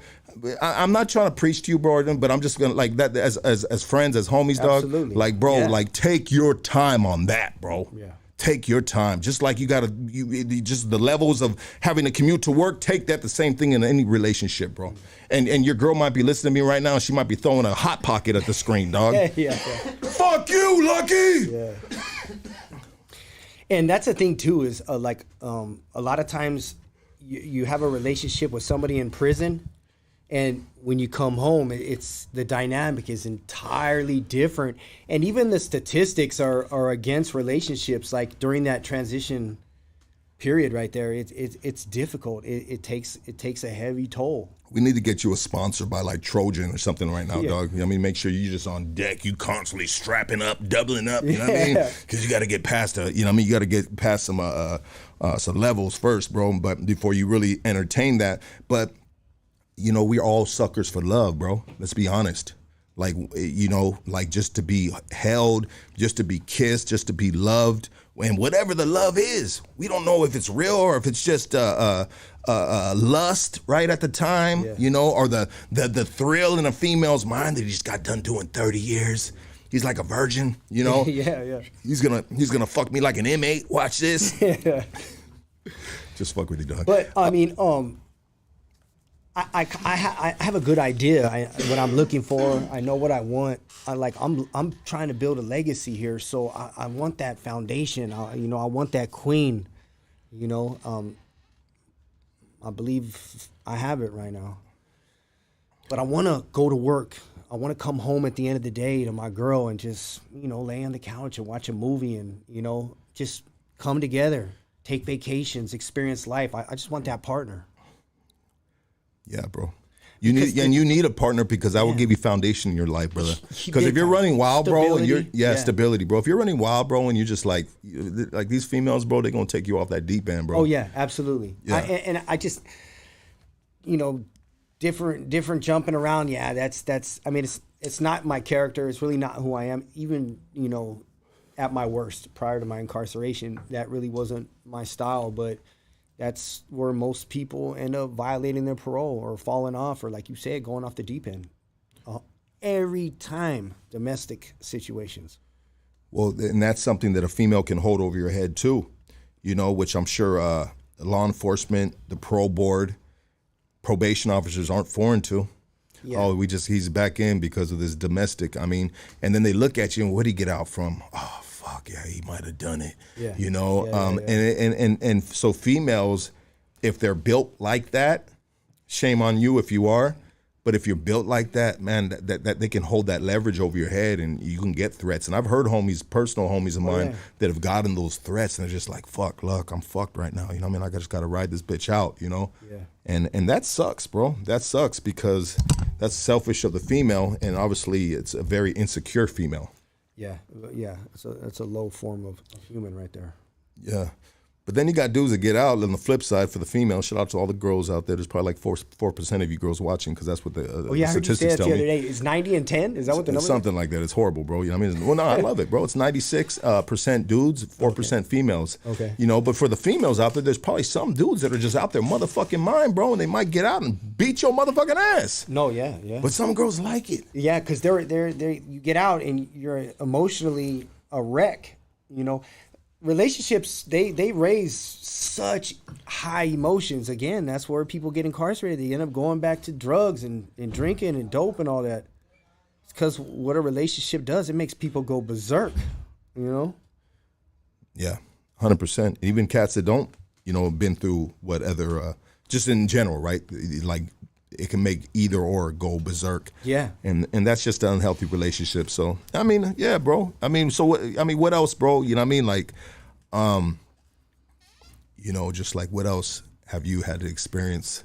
I think, like, just speaking in general, it's like I equate it to going to a country where you don't know. Just imagine you get dropped off in a country where you don't know the customs, you don't know the language, and feel like so out of place. I still do, like, at times, like, and it happens the most when, like, I'm surrounded by people who love me, who care about me, but, like, a lot of times you just feel like you don't belong. You feel so out of place. And I think for me, in these last 115 days, the most difficult thing for me is being alone. I hate being alone by myself. Well, I think when you feel out of place, having that emotional feeling out of place is just an insecurity of you, what you've already expressed, bro, that you're not where you want to be at, and you want to be in a boss position. You want to be able to pick up the tab. You want to be a respectable presence in the regular world, and sometimes, and that's why it's hard for a lot of the fellas when they get out, bro. It's hard for them sometimes to get out the neighborhood, bro, because in the neighborhood they can get out from that and they'll have all of that respect, But in the real world, it really doesn't mean nothing, bro. It doesn't count in the real world with real people. Like if you hit a job site, bro, it doesn't matter how much time you did in prison, bro. You're gonna sweep up that fucking trash, and you're gonna take it out, bro. Yeah. And even if that's really above you, bro, you feel it, and you got this squirmy, wormy dude telling you to do that, bro. Yeah. I mean, it sticks the butter knife a little deeper in your back, bro. It hurts, bro, because I've been in that, and I've swallowed some of that shit, bro. So that's all a part of the evolution of one man that's done 30 years or any prison time and getting out and now trying to function in the regular world, sir. Yeah, and what I've come to notice, and we've talked about this, is when you're incarcerated for 30 years, 13 years, anything of 5 and above, the things that you witness, the things that you go through, these are traumatic experiences. Now, whether you stuff them down somewhere and don't deal with them, they're gonna come up at some time in some place. And you need to be aware of those things. Like you need to find therapy in some form or another. That was another thing with my job. It's therapy. With those dogs all day, it's as therapeutic as it gets for me. You know, I'm never more comfortable when I'm at work, just surrounded by dogs. So that's another huge point. But for somebody, find that place, because what you experience, whether you realize it or not, like subconsciously, like it's wounded your spirit. Yeah. You know, I can't count on both fingers how many people I've seen killed in front of me. That's not normal right there. And in the quiet moments, that stuff comes up. It's difficult. It's difficult, especially with the mentality that I have. Like, you know, I'm a changed man. I don't use those tactics anymore. You know, I've renounced violence in my life. Like, I've gained some intelligence and I've gained some coping skills, so I don't need to use those tactics anymore.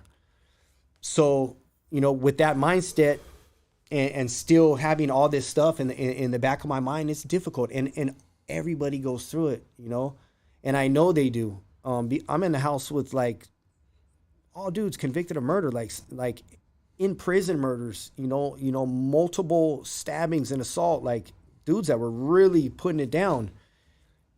And we're talking about these kind of things. So I know the guy that did 5 years, that's, you know, his life story sounds like a rap song. I know he's feeling it worse. So it's conscious, you know, it's important for people to be conscious of that and understand that, you know, what people out here that have come out after that much time incarceration are going through. You know what? I don't know how many comments that I got about people saying, not only should you write a book, but they should make a movie about you. I think if we get the right people together, brother, you know what I mean? I think it would be a good movie. I think it'd be an amazing movie. Who would play me? Who would play you? That's a good question. I'm sure there's some qualified actors out there, bro, that can really. I mean, I don't think it would be hard to study you, being the fact that you're so verbal, and if you had a one-on-one with the person, or they can watch these podcasts, bro, they can study you just like that, bro. And there's it's crazy. You watch some of these actors that do the autobiography. Like the method actors. Yeah. They embody the character. Yeah, they embody the character, bro. You know what I mean? Like, dude, there's actors out there, bro, that are just freaking, like, they're badasses, bro, you know? And so, yeah, somebody can just easily embody your character, bro. And that would be a great story, bro. That'd be a good movie. And maybe we're putting it in the universe right now, and we're planting the seed right now. You know, because I know there's a lot of filmmakers that watch this podcast right here. There's a lot of cinematographers. There's a lot of dudes that do rap videos, right? Even those dudes, hey, this might be your chance to bop, you know what I mean? But I think you're on a bigger level. Like, it'd have to be something shot professionally, Netflix type of thing. Yeah. But yeah, bro, you can really get something good out there, bro. And at the same time, it would be profitable, you know, because, you know, if it don't make dollars, sometimes it don't make sense. Even though it's therapeutic to a lot of people, you guys doing these podcasts, a lot of people have told me too, like, bro, listening to Brian, listen to the homie Lonely. I mean, man, it just really helped me in their life. And I don't know exactly what they're talking about, but I get a lot of those comments about you, bro. I love that. Yeah. And I mean, you are gonna get everything that you want in the world as long as you just stay the course. Shout out to my homegirl Melanie Sarceda. Since I got out, she always said, "Look, stay the course." Every time she told me stay the course. So now that's like embedded in my head. Stay the course. Every time I'm feeling like I'm slipping off the course, I got her in my head. Stay the course, love. Yeah. You know, so you gotta just stay the course. It's that simple, bro. Mine was stand on your square. Okay. My boy used to always say, stand on your square. Your square consists of your values, your principles, your belief system. So whatever's going on externally around me, I'm not moving off my square. Yeah. I don't care what happens, what you do, how I get done, what I witness. These are my principles, my values, and I'm not stepping off them for nobody. Stand on your square. He used to always tell me that. So that's what I do out here because I'm not trying to adapt to this world. You know, I'm trying to function, you know, successfully in it, but, you know, I'm not going to adapt to a lot of this craziness that's going on. I mean, what kind of things when you say that, what kind of things are you like referring to, like adapting to this world? Because this world has changed dramatically since 30 years ago, right? Yeah. You know, since you were out. I mean, you know, it's a whole different world, bro, full of technology. Yeah. I mean, it's nuts, bro. But like, what are things that you see and you say, you know what, I'm not fucking with that, you know? Like, I'm speaking like a lot of times, like the dressing, the way people conduct themselves, the way people speak, you know, primarily like in those areas right there. Yeah. You know, I'm not gonna I'm not gonna devalue what like I said, what is on my square. Yeah. And back to what you said earlier about denouncing violence and this and that, like I look at everybody has their individual toolbox, right? And throughout these years, they've collected, you know, screwdriver, hammer, all these different types of tools. And some people's boxes are bigger than the others. Yeah. You know, some people can reach into that box and realize they don't have the tool for the job, you know? And so I would say in regards to like back to the denouncing violence, yeah. Well, the violent tool is in your toolbox, right? And one day, hopefully never, but you never know, bro. You might have to pull that tool out to protect somebody, bro. You might have to pull that tool out to protect yourself. You know what I'm saying? Like, so, you know, you can never, even in the free world and after doing all that time, you're just like, man, F that. But bro, in this crazy world we live in, brother, you can never get away from the yin and the yang. And that's my fear too. I don't want to open that box because, you know, once it's open, it's there. You know, I was a seriously dangerous man for a lot of years. And that doesn't leave. It's there. It's put away. You know, it's locked inside of a cage. But you know, I got to be mindful and aware of those situations that rattle that cage. I can't let it out. That's why, you know, I made a pact with myself and my higher power that, you know, under no circumstances am I going to utilize violence again, you know, because of the amount of destruction and pain that I've caused mothers because of their sons and, you know, the scars that I put on people. You know, I can't do it. And now when you're referring to protecting yourself, like, you know, don't get it twisted. Like, nobody's putting their hands on me, you know, like by any means. Like, you're not going to run me over, you know. If that was the case, I'm going to utilize an equal amount that's going to, like, hold you down. Like, I'm not going overboard. Yeah. You know what I'm saying? Like, yeah. Once you're on your back on the ground and I put you there, I'm not going to stomp you out or nothing like that. You know, God forbid a situation like that ever happens. Like you say, protecting somebody, a family member or something like that. You know, I'm going to neutralize you, but that's about it. Yeah. And I'm going to try to avoid that at all costs, you know? Yeah. Absolutely. Sounds like, you know, your head's screwed on right, brother, and you're well thought out because you're well spoken. You know, so, I mean, I do it to this day. Anywhere I go, I don't know why I do this. A therapist can probably tell me why I do this. I can probably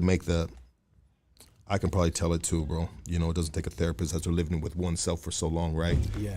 You know, but kind of lost my train of thought. I was going to say right now, dog. But oh, when I go anywhere, bro, I think about the worst situation, bro, that can happen in that place. Well, that's because of the life you've lived. I think about when I go out to my car, bro, and a car's getting ready to turn, bro, I face the car and I see who's in the car, bro. You know what I mean? You know, you're like living in fight or flight mode. You man. I do that every. I go to. Exhausting. Well, it's just, you know, it's what's gotten me thus far. Yeah. Through a lot of crazy stuff. I go to a movie theater and I'm there with my kids. We hear about, we're a little bit scarred from just things that have transpired through the years in regards to school shootings, there's been movie theater shootings, bro. There's been all these things, you know, but it doesn't take that for me to already, like, what I've been through to understand, like, all right, there's an exit right there, you know, and I hate it sometimes when I play out the worst scenario in my head, bro, because when you're playing out the worst scenario in your head, it's not good what you're thinking, you know, in regards, but maybe it's, I don't know, bro. And, you know, like, you know, going back to what we're talking about, like, you know, utilizing violence or old techniques that we used to use at the time too, when I was doing that stuff, and a lot of people say, you know, I can handle it. You know, I could handle a life sentence. You know, I could take it. You know, I can handle the time in the county or the prison or the SHU, until you realize it's not just you. You're dragging your family, you're dragging your loved ones along with you the whole time. So I'm hyper aware of that today, that my nephews are watching and listening and hanging on to every word I say. And they come before me. You know, my mom and my sister, they've been traveling their whole life, thousands and thousands and thousands of miles they clocked, going up and down these freeways and this grapevine to come see me. I'm done. They're not doing that no more. It's my time to take care of them. So any stupid situation, I'm putting them right back in there. And can I handle it? Absolutely. I can handle anything. You know, I don't think there's anything that can break me, you know. But I'm not going to drag these people along. It's not just me. There's people connected to me and attached to me. And, you know, even now, like, you know, we talked about these people that I met as a result of this platform. Like, I feel a responsibility to them. These people are rooting for me. Yeah. I don't want to let them down. Absolutely, brother. Absolutely. This is a really deep conversation, man. This is deep. This is therapy right here. Not only just like, this is therapy for me, bro. Just free therapy, yeah. Yeah, just you know, just having this conversation, bro, because you can't just have this conversation with anybody, and it's very, very therapeutic just to kind of, like, you know, bounce these theories. You know, because at the end of the day, they're really just theories in life, because there's people that really don't believe in your theory, your religion, right? Yeah. You know? Yeah. And so it's just a different angle, right? And that's the great part. There's people, like, on different points in the spectrum. It's growth. I may be farther down, people farther ahead of me, farther back, but, you know, that's the great thing about it. Anybody, like, if you don't agree with it or you have different ideas, that's fantastic. That's great. You know, as long as you keep evolving and you do what's best for you. Because at the end of the day, I got to look in the mirror. I got to be comfortable with what I see. Yeah, absolutely. Everybody does. Yeah, 100%. I mean, once you've, so many years I didn't feel good underneath my skin, even though maybe the drugs made me feel like I was good. You know what I mean? Even though, you know, I wasn't. Mm-hmm. We have to, when we get to a point in time in our life when we love what we see and we're comfortable with what we see, and that's the reflection in the mirror, you know, that's when you can be the greatest person you can ever be to not only, first and foremostly, yourself, right, but to the people around you, right? Because you got to be good to yourself, bro, before you can be good with everybody else. You know, like, 100%. You got to work your own shit out, bro. Yeah. Like, you can never give people your 100% like energy when you're in this rebuilding mode right now. And what you're in right now, you're in a rebuilding mode, bro. You're trying to find out who Brian Lonely James is now, and who he wants to be, and where he's going to go, what he's going to accomplish, how he's going to deal with, you know, all situations that might arise in life, right? You know, so your brain is probably just like overloaded, and it's just constantly running and playing. I already can see what kind of dude you are, bro. And like, you know, a lot of times, you know, people pick me up. Like, let's go to eat. You know, what's your restaurant? I don't have a restaurant yet. I'm trying. Jack in the Box. Yeah, I'm trying. Yeah, who takes EBT? You know. Yeah. I'm trying everything right now. So I don't. You know, people have their spots. You probably got your restaurant that you like to go to, that specific thing you like to order. Yeah. You know, you got your gas station. You got where you go get your hair cut. You know. Yeah. You got your tattoo guy. Like you have all your spots. I don't have any spots. Yeah. I'm figuring out my spots now. Yeah. Shout out to Porto's, man. Porto's is my spot. Have you been to Porto's?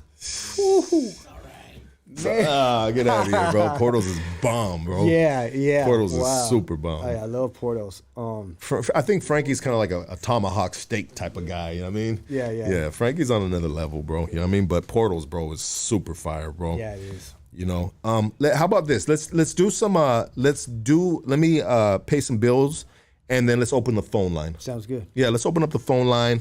Whatever you guys want to throw at the homie right here, let's do it. But let me pay these bills real quick. Today's podcast is brought to you by Micro Soul Mushroom Booster. Lift the fog, come back into the light. If you're having difficulty from day to day trying to focus on simple tasks and bigger projects, let the Micro Soul Mushroom Booster come and save you. Our booster is powered by a mighty 5 mushrooms, including lion's mane, reishi, taga, shiitake, and my take. I'm probably saying all those words wrong, bro. Yeah. Excuse me on that. Take a few drops for clarity. Take a few more for harmony. Take even more, and you're on your way to remolding your brain's wiring. Make sure to read and follow recommended dosage on the bottle. Dysfunctional, sporadic mushroom tincture can be safely stacked to your microdosing regimen for a precision boost. Okay, so their website is www.cannacomforts.com. Put promo code HOOD25, you get 25% off. Once again, that's www.cannacomforts.com, and make sure you use the HOOD25 promo code. Today's podcast is tired of overpaying for your herb. Hit up East LA Exotics. You see East LA Exotics right there? Those are the boys right there. Shout out to the homie Pork Chop pulled through a little bit earlier. They specialize in bringing the finest herb and cannabis products at an unheard of low price. Check them out. They are located at 6009 East Olympic Boulevard right here in East LA. Or check them out on IG at eastla.exotics. Or you can call them up right now at 562-713-6484. And all that information is right there on the bottom of the screen. Let's take a quick break, and then we're going to open up the phone line. All right? We'll be right back. Let's take a quick break, Frank. Thank you, Don.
like, hit that subscribe.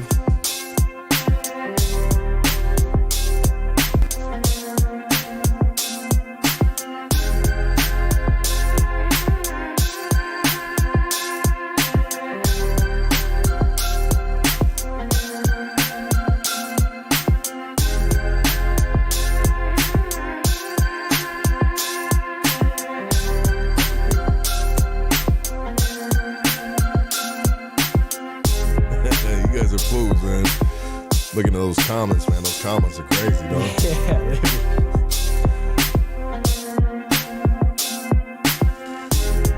Yeah. Hood Stocks, baby. On a Thursday evening. Yes, sir. Like, subscribe. All that good stuff. So we got the phone line up there. Hey. I try not to read too many of those comments all the time, but what happened? Let me give a shout out to my 8-year-old nephew. Yeah. Adrian. That's my boy. What up, Adrian? That's my dog. He out there right now watching. He sent me a text. He said, Uncle, give me a shout out. There it is right there, baby. That's my boy, man. Yeah, absolutely, dog. Absolutely. Adrian, huh? Adrian. Yeah. What does he like to do? He plays soccer right now. Okay. He loves basketball. This dude is a character. He's a comedian. He's so quick, so witty. Like, yeah. Yeah. Yeah, he stays clowning me. We're together all day. That's my boy. That's my dog. That's what's up, bro. Yeah, I love him. I mean, it's good to have like family around you. Yeah. And like real, genuine love, like blood love, right? You know what I mean? Like we are family. We related, and it must feel good for your family, bro, to finally have you back, right? When they didn't think you were ever going to come back, or did they ever always? You always keep hope, right? Yeah, I mean, there's always hope, but that we kind of accepted the reality of it, and even though like after every visit, I always remember like my family, we would give each other a hug like if it was the last time we were going to see each other again, every visit. Yeah. But now it's I always have these moments where it's just like, and they're consistent, sometimes daily I'll have them where I'm just like, I'm out here. Like I'm out here.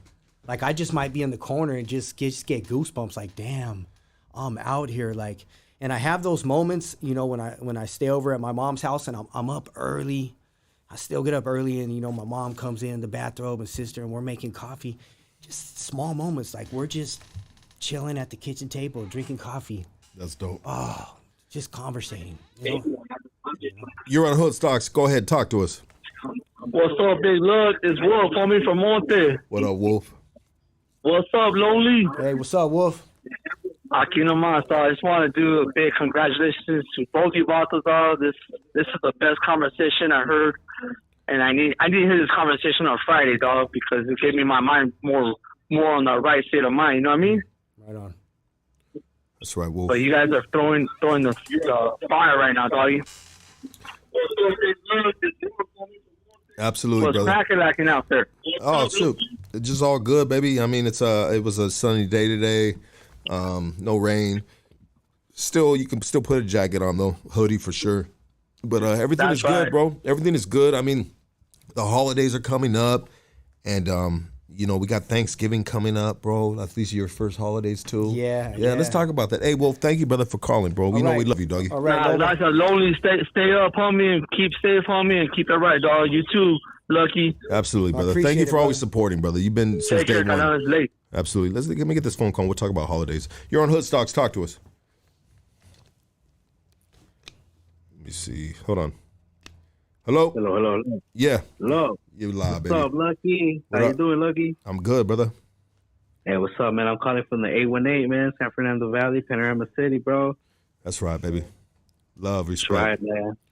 Hey, respect to you and your podcast, man. Love what you guys doing, man. That positive message you guys are pushing, bro. And what's up with Lonely, bro? What's up, man? I got the 818. I don't know if you're up That's on this. right. Yeah, this is Gnarly Valley. This is homegrown San Fernando Valley. It's a company. Great dude, man. They do a lot of positive work, a lot of stuff in the community. Hey, that's good, man. I love that, man. Keep doing what you're doing, man. Keep pushing that positive outcome, and man, Yeah. love you guys, bro. Yeah. Thank you, brother. Appreciate you so much, dog. Thank you for All right, calling. man. All right, bro. brother. All right.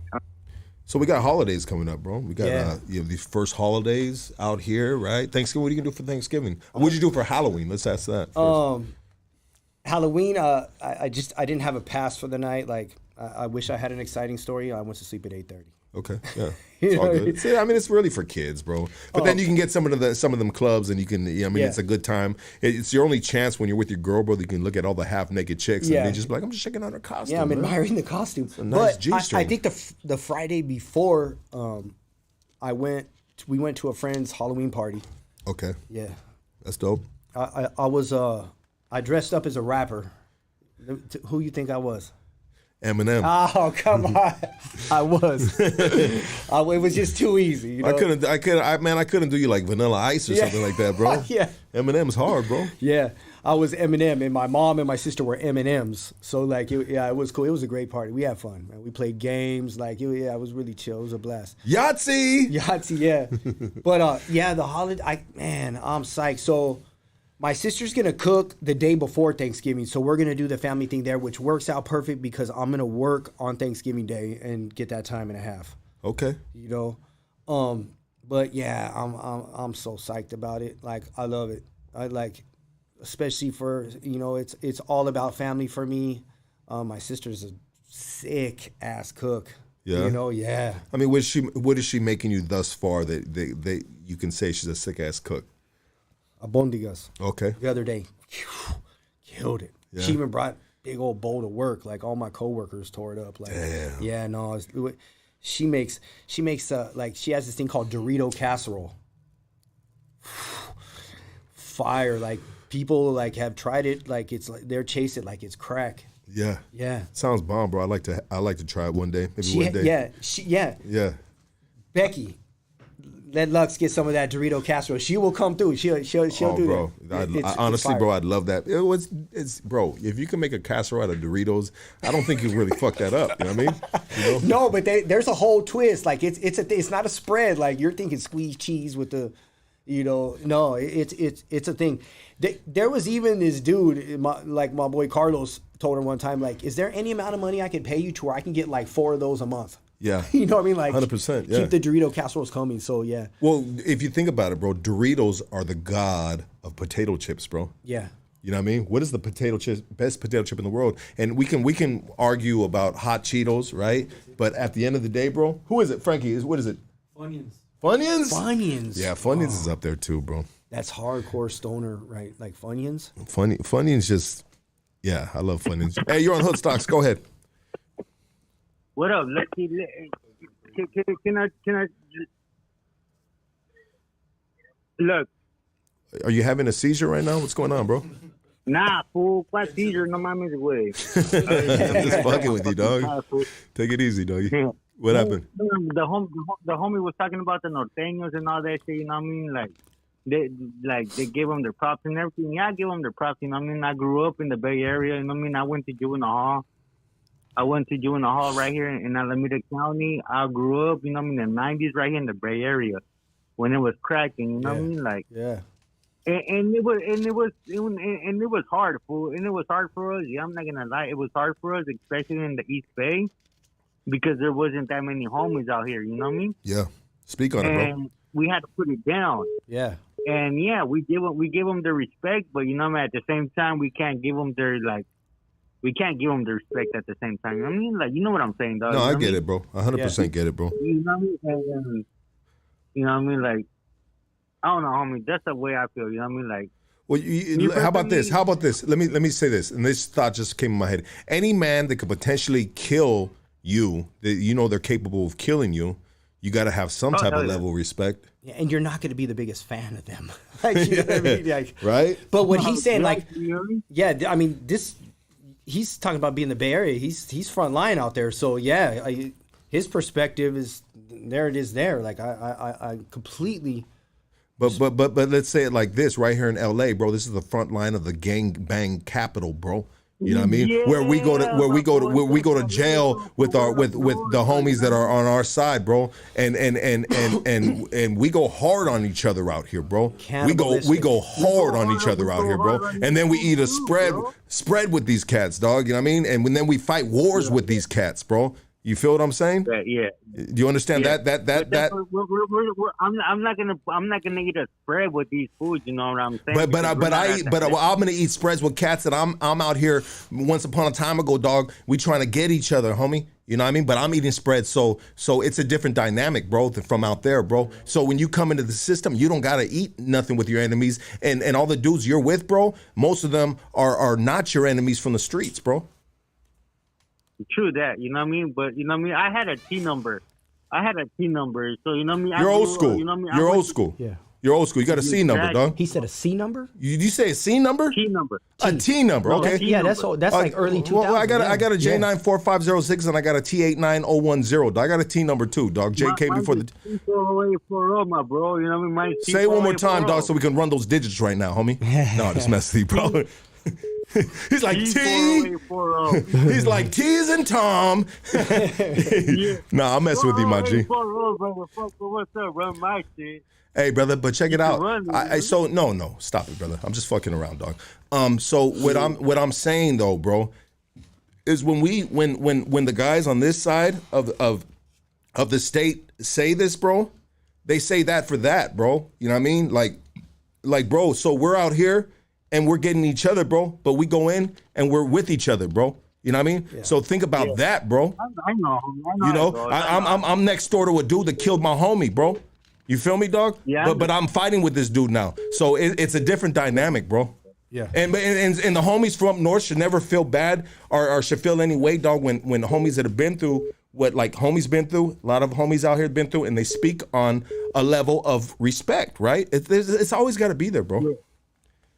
Yeah, but you know what I mean? Sometimes, you know what I mean? I'm going to be honest with you, homie. There's sometimes we got homies from down south trying to belittle the homies from up north, you know what I'm saying? We've never done that. I've never done that. Those are probably like isolated incidents right there. And that can go both ways, bro. That can go both ways, dog. That's like you can be belittling the homies that right now that are speaking on it that are from this side, and they're like, homie, that fool don't know, dog. That fool don't live out here. Whoop de whoop whoop, this and that. And I know you doing the same thing, bro. You know, so and I say I'm talking to you in a respectful level, bro, like as men, right? You know what I mean? Yeah. You know, you got a T number, bro, so we like around the same age and stuff, you know. But it's kind of like a two-way street, bro, and sometimes it sucks and sometimes it doesn't make sense, bro. You know what I mean? But at the end of the day, we as long as we respect each other, politics, baby. As long as we respect each other, like I respect you, brother, and what you've been through, and the homies up north, bro. I respect it, bro. Yeah, 100%, bro. And I always like, I get it, bro. You know what I mean? Like, I get it how maybe sometimes the homies from north can potentially feel, bro. But at the end of the day, like, bro, like, we the same people, bro. We won, dog, and we love the homies from up north, bro. You know what I mean? Like, straight up, dog. My boy. Yeah, bro. Like, we just have different. We have different terrains and different like dynamics in the structure of where the side that we're from. But at the end of the day, bro. You know what I mean? Like, you know, we love you guys, dog, and that's it, bro. You know what I mean? Don't let that last interview with homeboy fuck anything up or make it ever feel like that.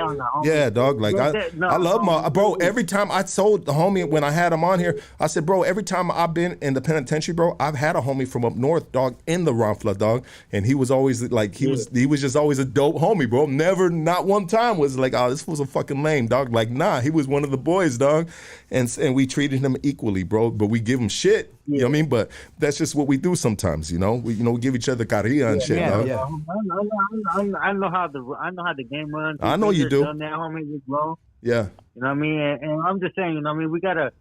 We're all Southsiders. At the end of the day, we respect each other. You know what I mean? We're all under the same umbrella. You know what I mean? And that's it, dog. You know, I want everybody, bro. I want everybody, and you know, fuck all this, but just like, let's just live a good life, dog, and be good people around our people, bro. And with you with the T number, bro, you know, wherever you're at, bro, just promote just like a good way of living, you know, and growing from where we came from, bro, and promote entrepreneurship and the homies that have been through the rough places to level up and be the best person they can be, dog. And that's why we have this, you know, this platform is to say, hey, you know what? If this guy can do it, I can do it, or any other guest can do it, you can do it too. You know what I mean? And so we promote on solid grounds, bro, of growing and living a fruitful life. And that's abiding by the laws, that's paying your taxes, bro.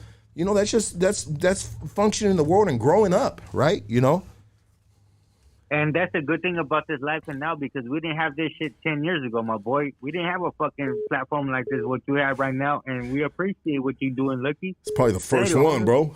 Yeah. I'm a little scared, dog. We had this shit back in the day, homie. So, you know what I mean? This is new to us. Yeah, you know it is. It is.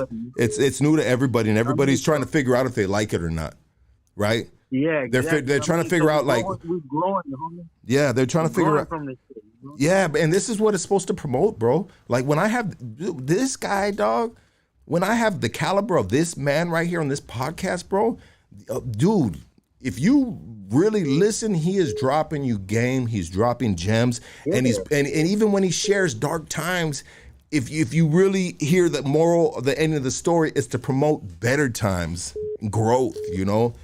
And you know, my boy, I love you, brother, and thank you for calling in, dog. Thank you for your service. Igualmente, homie. You have a good night, homie. I love you guys, bro. All right, bro. That's love, dog. And you know what? That honestly, I feel like that's real love, bro. Like, if I seen that dude, we'd be like, "What's poppin', dog? Bop, bop, bop." You know what I mean? Well, it'd be real love. Yeah, he was like, "We didn't have this 10 years ago. It's these conversations are crucial."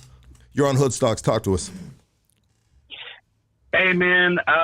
Just wanted to give a big shout out to the platform. I'm just a white dude. I really got no connection to the streets. Never been to the Pinta, nothing, man. But I follow your podcast religiously, man, because I feel like you just tell the human story. You know, like you get to the essence of the human nature, struggle, and the adversity that people have to go through. So, you know, I'm a big fan, man, and want to give you a shout out, and then a big shout out to Brian. And just respect, bro. Just respect for like all the struggles you went through, and I definitely grew up with a pretty silver spoon life. And I know if I'd been in your shoes, man, I wouldn't have made it. You know, and you survived, and that's super dope. And one thing I just wanted to say, bro, is like I work a white collar job. You know, like I'm one of those suit and tie wearing motherfuckers. You know, you guys were joking about, and it's not black and white that like if you have a job like that, you're happy. You're happier than if you're doing blue collar or vice versa. Like personally, my job can be pretty miserable at times. And yeah, definitely what makes me happy. You know, I'm looking to do something else. And like a lot of people who wear suit and ties and work in white collar, man, they're trying to get out. They're miserable. So I guess I just wanted to say, man, like, don't even trip on that down the line. You're doing what makes you happy. That's dope, bro. That's super dope. It's worth any paycheck, huh? Yeah, Thank you, brother. I mean, where are you calling at? Where are you calling at, bro? I'm calling out of the Bay Area. I'm from the East Bay, man. I'm from the East Bay. White boy, college educated, but you know, in the Bay Area, super diverse, man. So you know, I got friends who, we're in the foster system. Friends who had this upbringing, that upbringing. Like we're a melting pot, you know. Yeah. And that gave me appreciation for all walks of life. But like I said, I didn't grow up in like under the circumstances that you guys did, and have to go through that. But I like this podcast because you tell like the human story, man. You tell people who overcame some of the hardest struggles out there, and it's really like a reflection of the human nature, like overcoming adversity and triumphing. So that I really respect that for sure. I mean, it's crazy, bro, because I know Brian wants to speak on this too, but let me say this real quick. It's crazy, bro, because even though you never experienced these stories that you hear on this podcast, it still makes you reflect, and you can still connect on certain conversations with your life. A dude that you said that was given the silver spoon, bro. And so I think that this call is gold. I love it, and I feel like when I get these phone calls from these people that aren't from this walk of life, and thank God for that, brother. You know what I mean? that you've been able to do what you do, but you still can see similar struggles in regards to life and happiness. But I just feel like that we're doing a service, and we're doing it well, bro. So I mean, thank you, dog. What would you like to say, dog? Yeah, no, I appreciate so much your comments. That's the great equalizer when you're talking about like the human experience. Whether you come from prison, whether you come from foster homes, like no matter what, like one person's struggle, like it's all relative. They might be different, but everybody at some point, we all feel the same things. So I really appreciate those comments, because even, prior to starting this right here, we sat down and Lucky said, let's go deep, man. Let's have some real like quality conversation today. So man, I really appreciate that acknowledgement. Yeah, absolutely, man. Absolutely. Like, just big shout out to you, bro. Even on days where I feel like I'm going through it, or, I'm dealing with some shit. I have thought of your story since first listening to it. And, I've thought about like, man, whatever I'm experiencing is a drop in the bucket. Like this dude went into the pits of hell, and lasted and came out triumph through all that adversity, and it's a pretty inspiring story, man. So yeah, just big shout out to you. And what do you think what do you think about when we say about him making a movie, bro? I mean, what are your thoughts on that? I think you can make a great movie, man. Like there's American Me, there's Blood In, Blood Out. They made that movie Shot Caller recently, but there's a growing appetite in the market for the prison genre. You see all these YouTube channels popping up. I think there's so much desire to kind of see more of that world and see it in an authentic way. Because there's a lot of stuff that you'll see in Hollywood that is pretty fraudulent, and it's because they clearly didn't have some like an authentic experience, kind of like guidelining how it should go. I think a story about Brian would be fire for sure. And the great thing about this platform right here too is, you tell the prison experience, but this platform, it ends with the positive, with like the person coming out on top, like with the success story. So you're not just, telling the war stories and okay, we're going to call it a night. That's what makes it powerful. Like when you're talking about the human connections, and that's what you're seeking to highlight in this podcast. And it's evident right now with this caller, man. And again, much appreciated for your comments, man. That really means a lot. And you don't know how much I really need to hear these things on days. Like, I wake up on days that I don't know what's coming. It's difficult. It's hard. But these comments, these little messages I get from these people, I swear to God, they're like hands on my back pushing me through the day. It's huge. So thank you, man. Yeah, 100%. Hands on the back, baby. Yeah, big shout out to you, man. Big shout out to Lucky. You too, man. Just like I watch all these videos, man, and you bring some really inspirational stuff to the limelight. Some people who they have that human experience, that just the authentic story to tell, that it bridges the gaps between different types of people, like myself, others. And at the end of the day, it's just about triumph and fucking overcoming the hurdles of life, bro. So absolutely, yeah, brother. Thank you for calling, brother. Have a good night. Thank you. You're on Hood Stocks. Talk to us. Hello. Yes, you are live. Go ahead.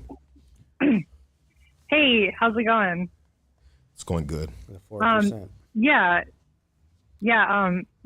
I was just wondering.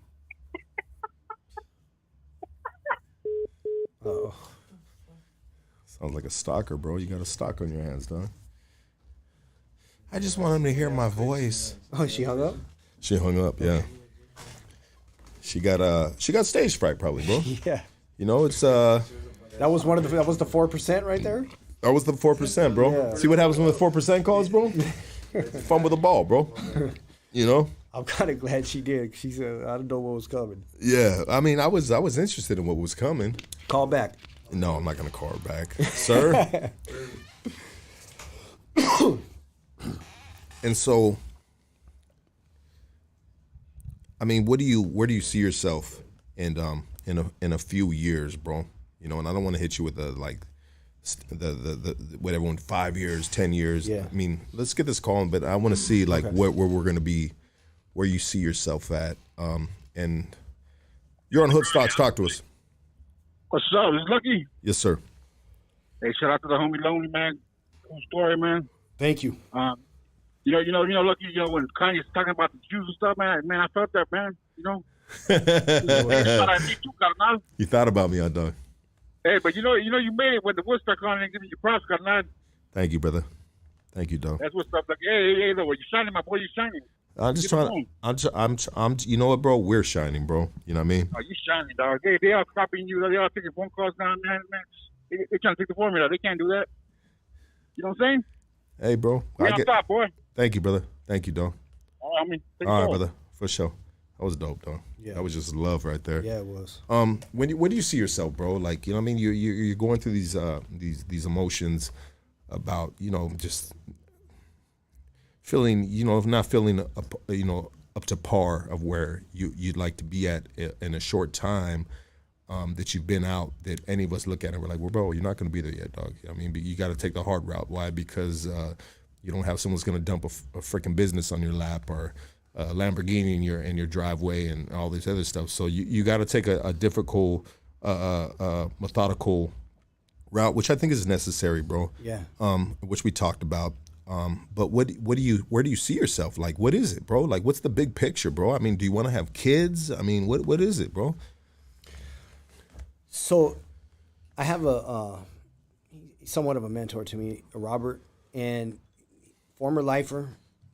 He did like about 28 years. He's been out 5 years, and he told me it took him 2 years in his transition period.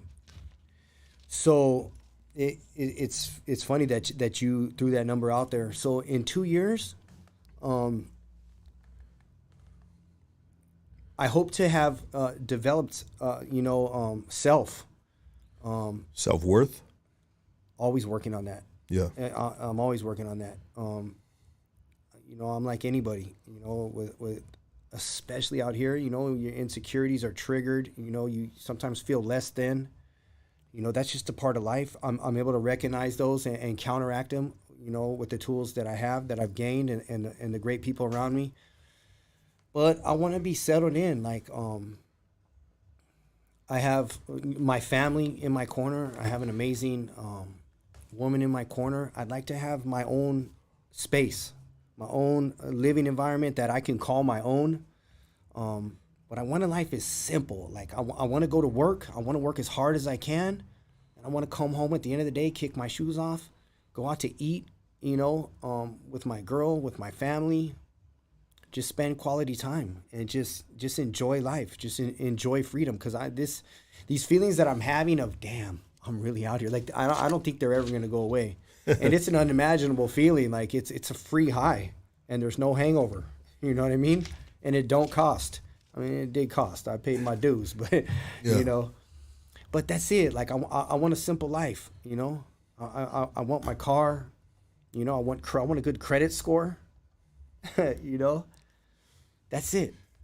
And my boy said he want a good credit score. I want score. a good credit score, And I want to be able to, like you said, everything is methodical. Like, opportunities pop up. You got to know which ones to take and which ones to pass on. That's huge.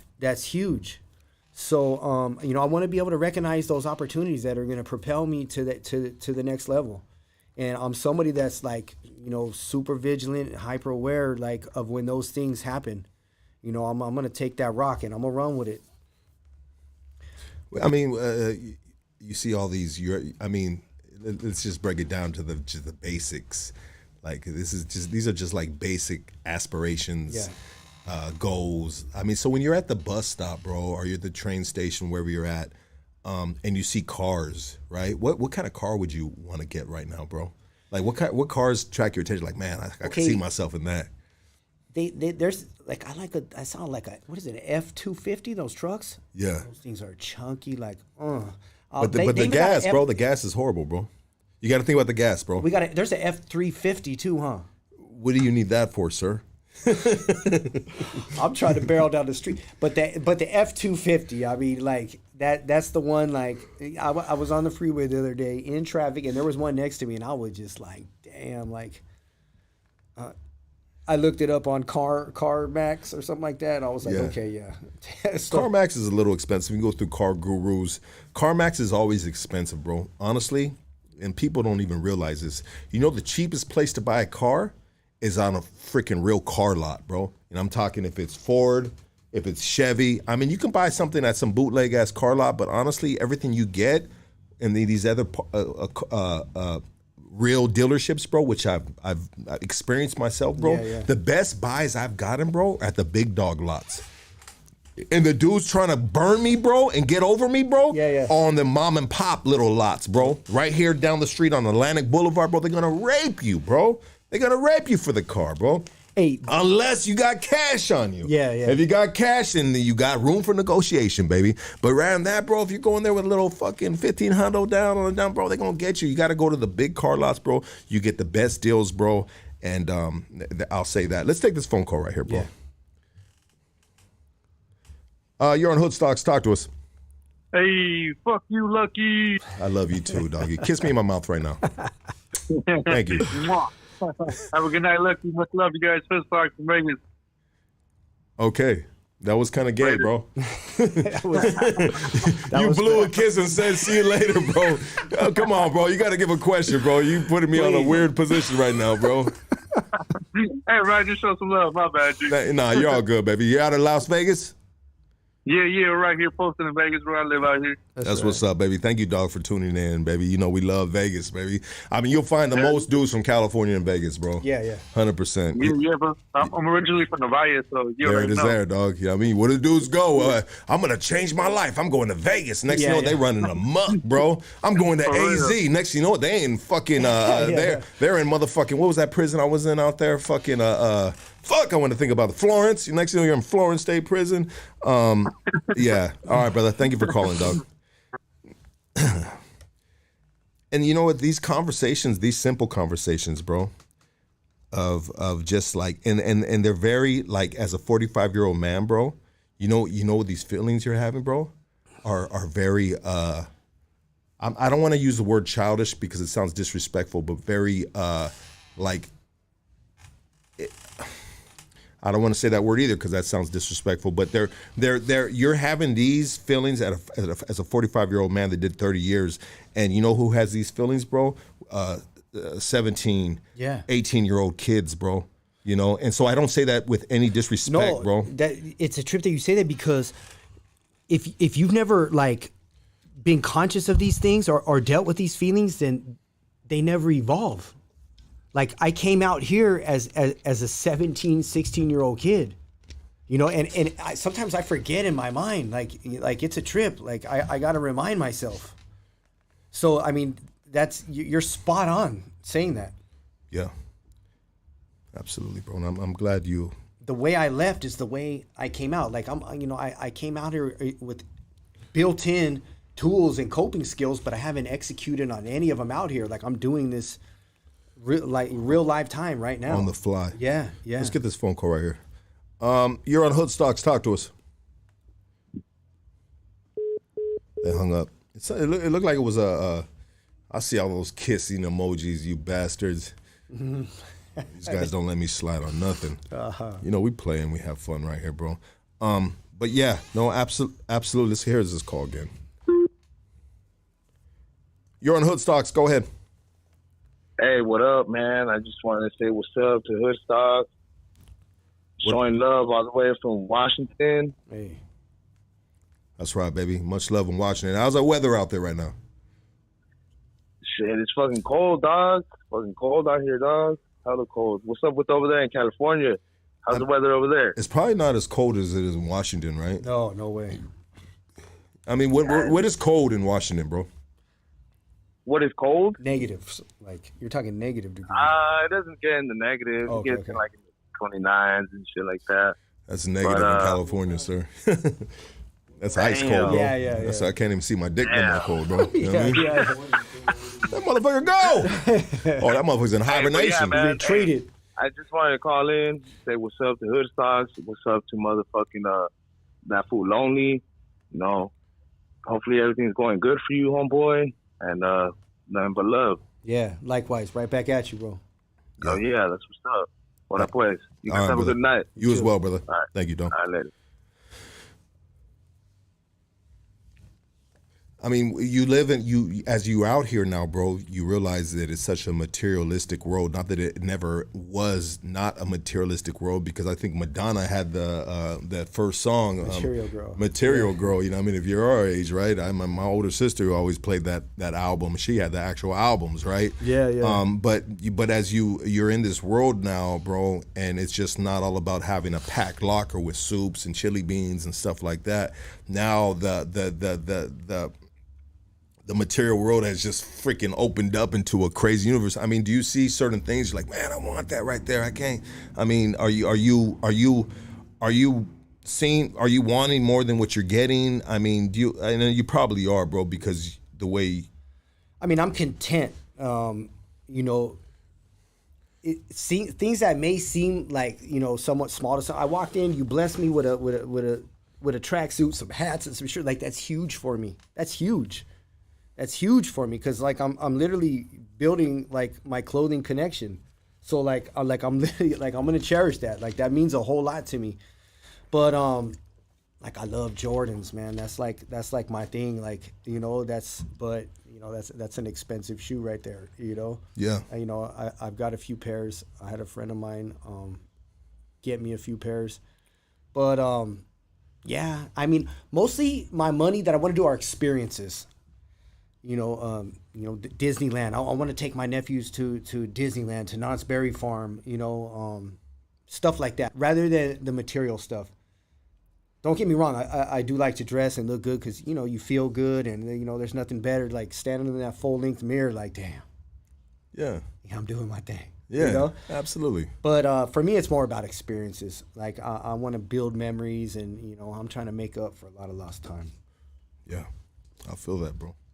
I feel that, and as you stay the course, you know, it's gonna go the way you want it to go, bro. I mean, it feels, you know, you're in control now, bro. Nobody's popping your door open no more. I mean, you're in control, bro. So the sky's actually the limit, you know. Yeah. You're on Hood Stocks. Talk to us. Hey, Lucky. Yo, what know up? When you've been to prison? Huh? You know, when you've been to prison, you had the prison marble. Uh-oh. The marble on my dick? What are you talking about, bro? Stupid ass fool. Get the fuck out of here, bro. Have a good night, asshole. Yeah. You know what's crazy, dude? Because you got. I mean, yeah, he tried to get me, dog. Yeah, you know we what I were mean? doing good. Like, we're 4 for 5 right now. Like, the first 4 were good. Like, I mean, it blew my mind, bro. The first time I was in reception, bro, Delano reception, that the homies were fucking were piercing each other's dicks, bro, with a fucking sharpened toothbrush, bro. Been doing that shit in the halls, dog. yeah, and the razor blade, and putting the deodorant ball in there, like, talking about a hammerhead shark, and like hitting it on the desk, like, dude. Damn, the That's fucking insane. the deodorant ball is crazy. It's like a big ass marble, dog. And you know what I mean? Like I don't think I got enough dick for the fucking deodorant ball, dog. You know what I mean? But you know, give me the rosary beads, dog. You know what I mean? And it was crazy, bro, because I was like, man, these fools are going to hell. You know what I mean? Yeah. They're cutting the freaking rosary up, bro, and they're putting those little freaking beads in their dick, bro. You know what I mean? Next, you know, their dick's looking like a fucking Payday candy bar, dog. You know what I mean? Yeah, bro. Wow. Crazy things people do and I shit, dog. forgot about that. I haven't seen that in a while. Yeah. Sorry to fucking put that back into your fucking Damn. but anyways, brother, like, you know, closing this podcast out, bro, you know what I mean? Let's get this call real quick. Let's see. You're on Hood Stocks. Talk to us. Yeah, I have a question for Brian. What's up, bro? Hey, what are your thoughts on Andrew Tate? Who? Andrew Tate. Andrew Tate? Yeah. I don't think I'm familiar with him. Who is that? I know who Andrew Tate is, but I'm gonna let you answer that. Okay, he didn't want to answer that. Who? He's got some crazy views of life, you know. that to me make a sense. I mean, I don't watch a lot of it, but I've watched some of Andrew Tate. He's just a dude, bro, a very successful dude in life that has some viewpoints that can potentially be frowned upon in this sensitive world. Okay. And he was like, they kicked him off of YouTube, and he's just you know, when you hear people like that, bro, as you being your own man, or any person that's pushing an agenda or a theory in life, bro, I mean, you know what I mean? There's some things you can take from it, bro, that you can apply it, okay. I mean, to your shit. And there's some things that be like, nah, bro, you lost me on that one. But he's a really controversial dude, bro. Yeah. He's a controversial dude, and he's killing the airwaves with his controversy. You know, and there's some people, bro, that do that in this universe, bro, of the like YouTube and these social media platforms, bro, where they share their belief in life, and that might be foreign to a lot of people, and it really blows their mind and it attracts them to it, and you know, it's a trip, bro. You know what I mean? But I mean, that's gonna happen if you speak unfiltered and just, you know, say what you got to say.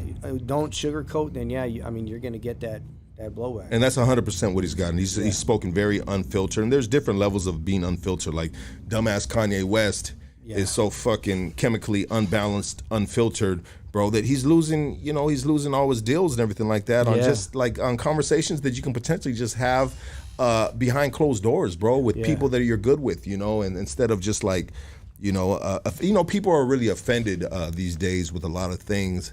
And I mean, if you're a person of stature, a billionaire, millionaire, like you got to really understand the world we live in, you know? Yeah, absolutely. You know, so, and I get that as I go. Sometimes I can be unfiltered. A lot of times I can be unfiltered, but who knows, maybe one day it might come back and bite me, you know? But, you know, at this point in time, and I think even at that point in time, bro, because it's inevitable, bro. You know what I mean? Once you start blowing up or you getting bigger, bro, people are going to try to dig dirt and they're going to try to throw it at you, bro. Yeah, it's a given. You know, but hey, you know what?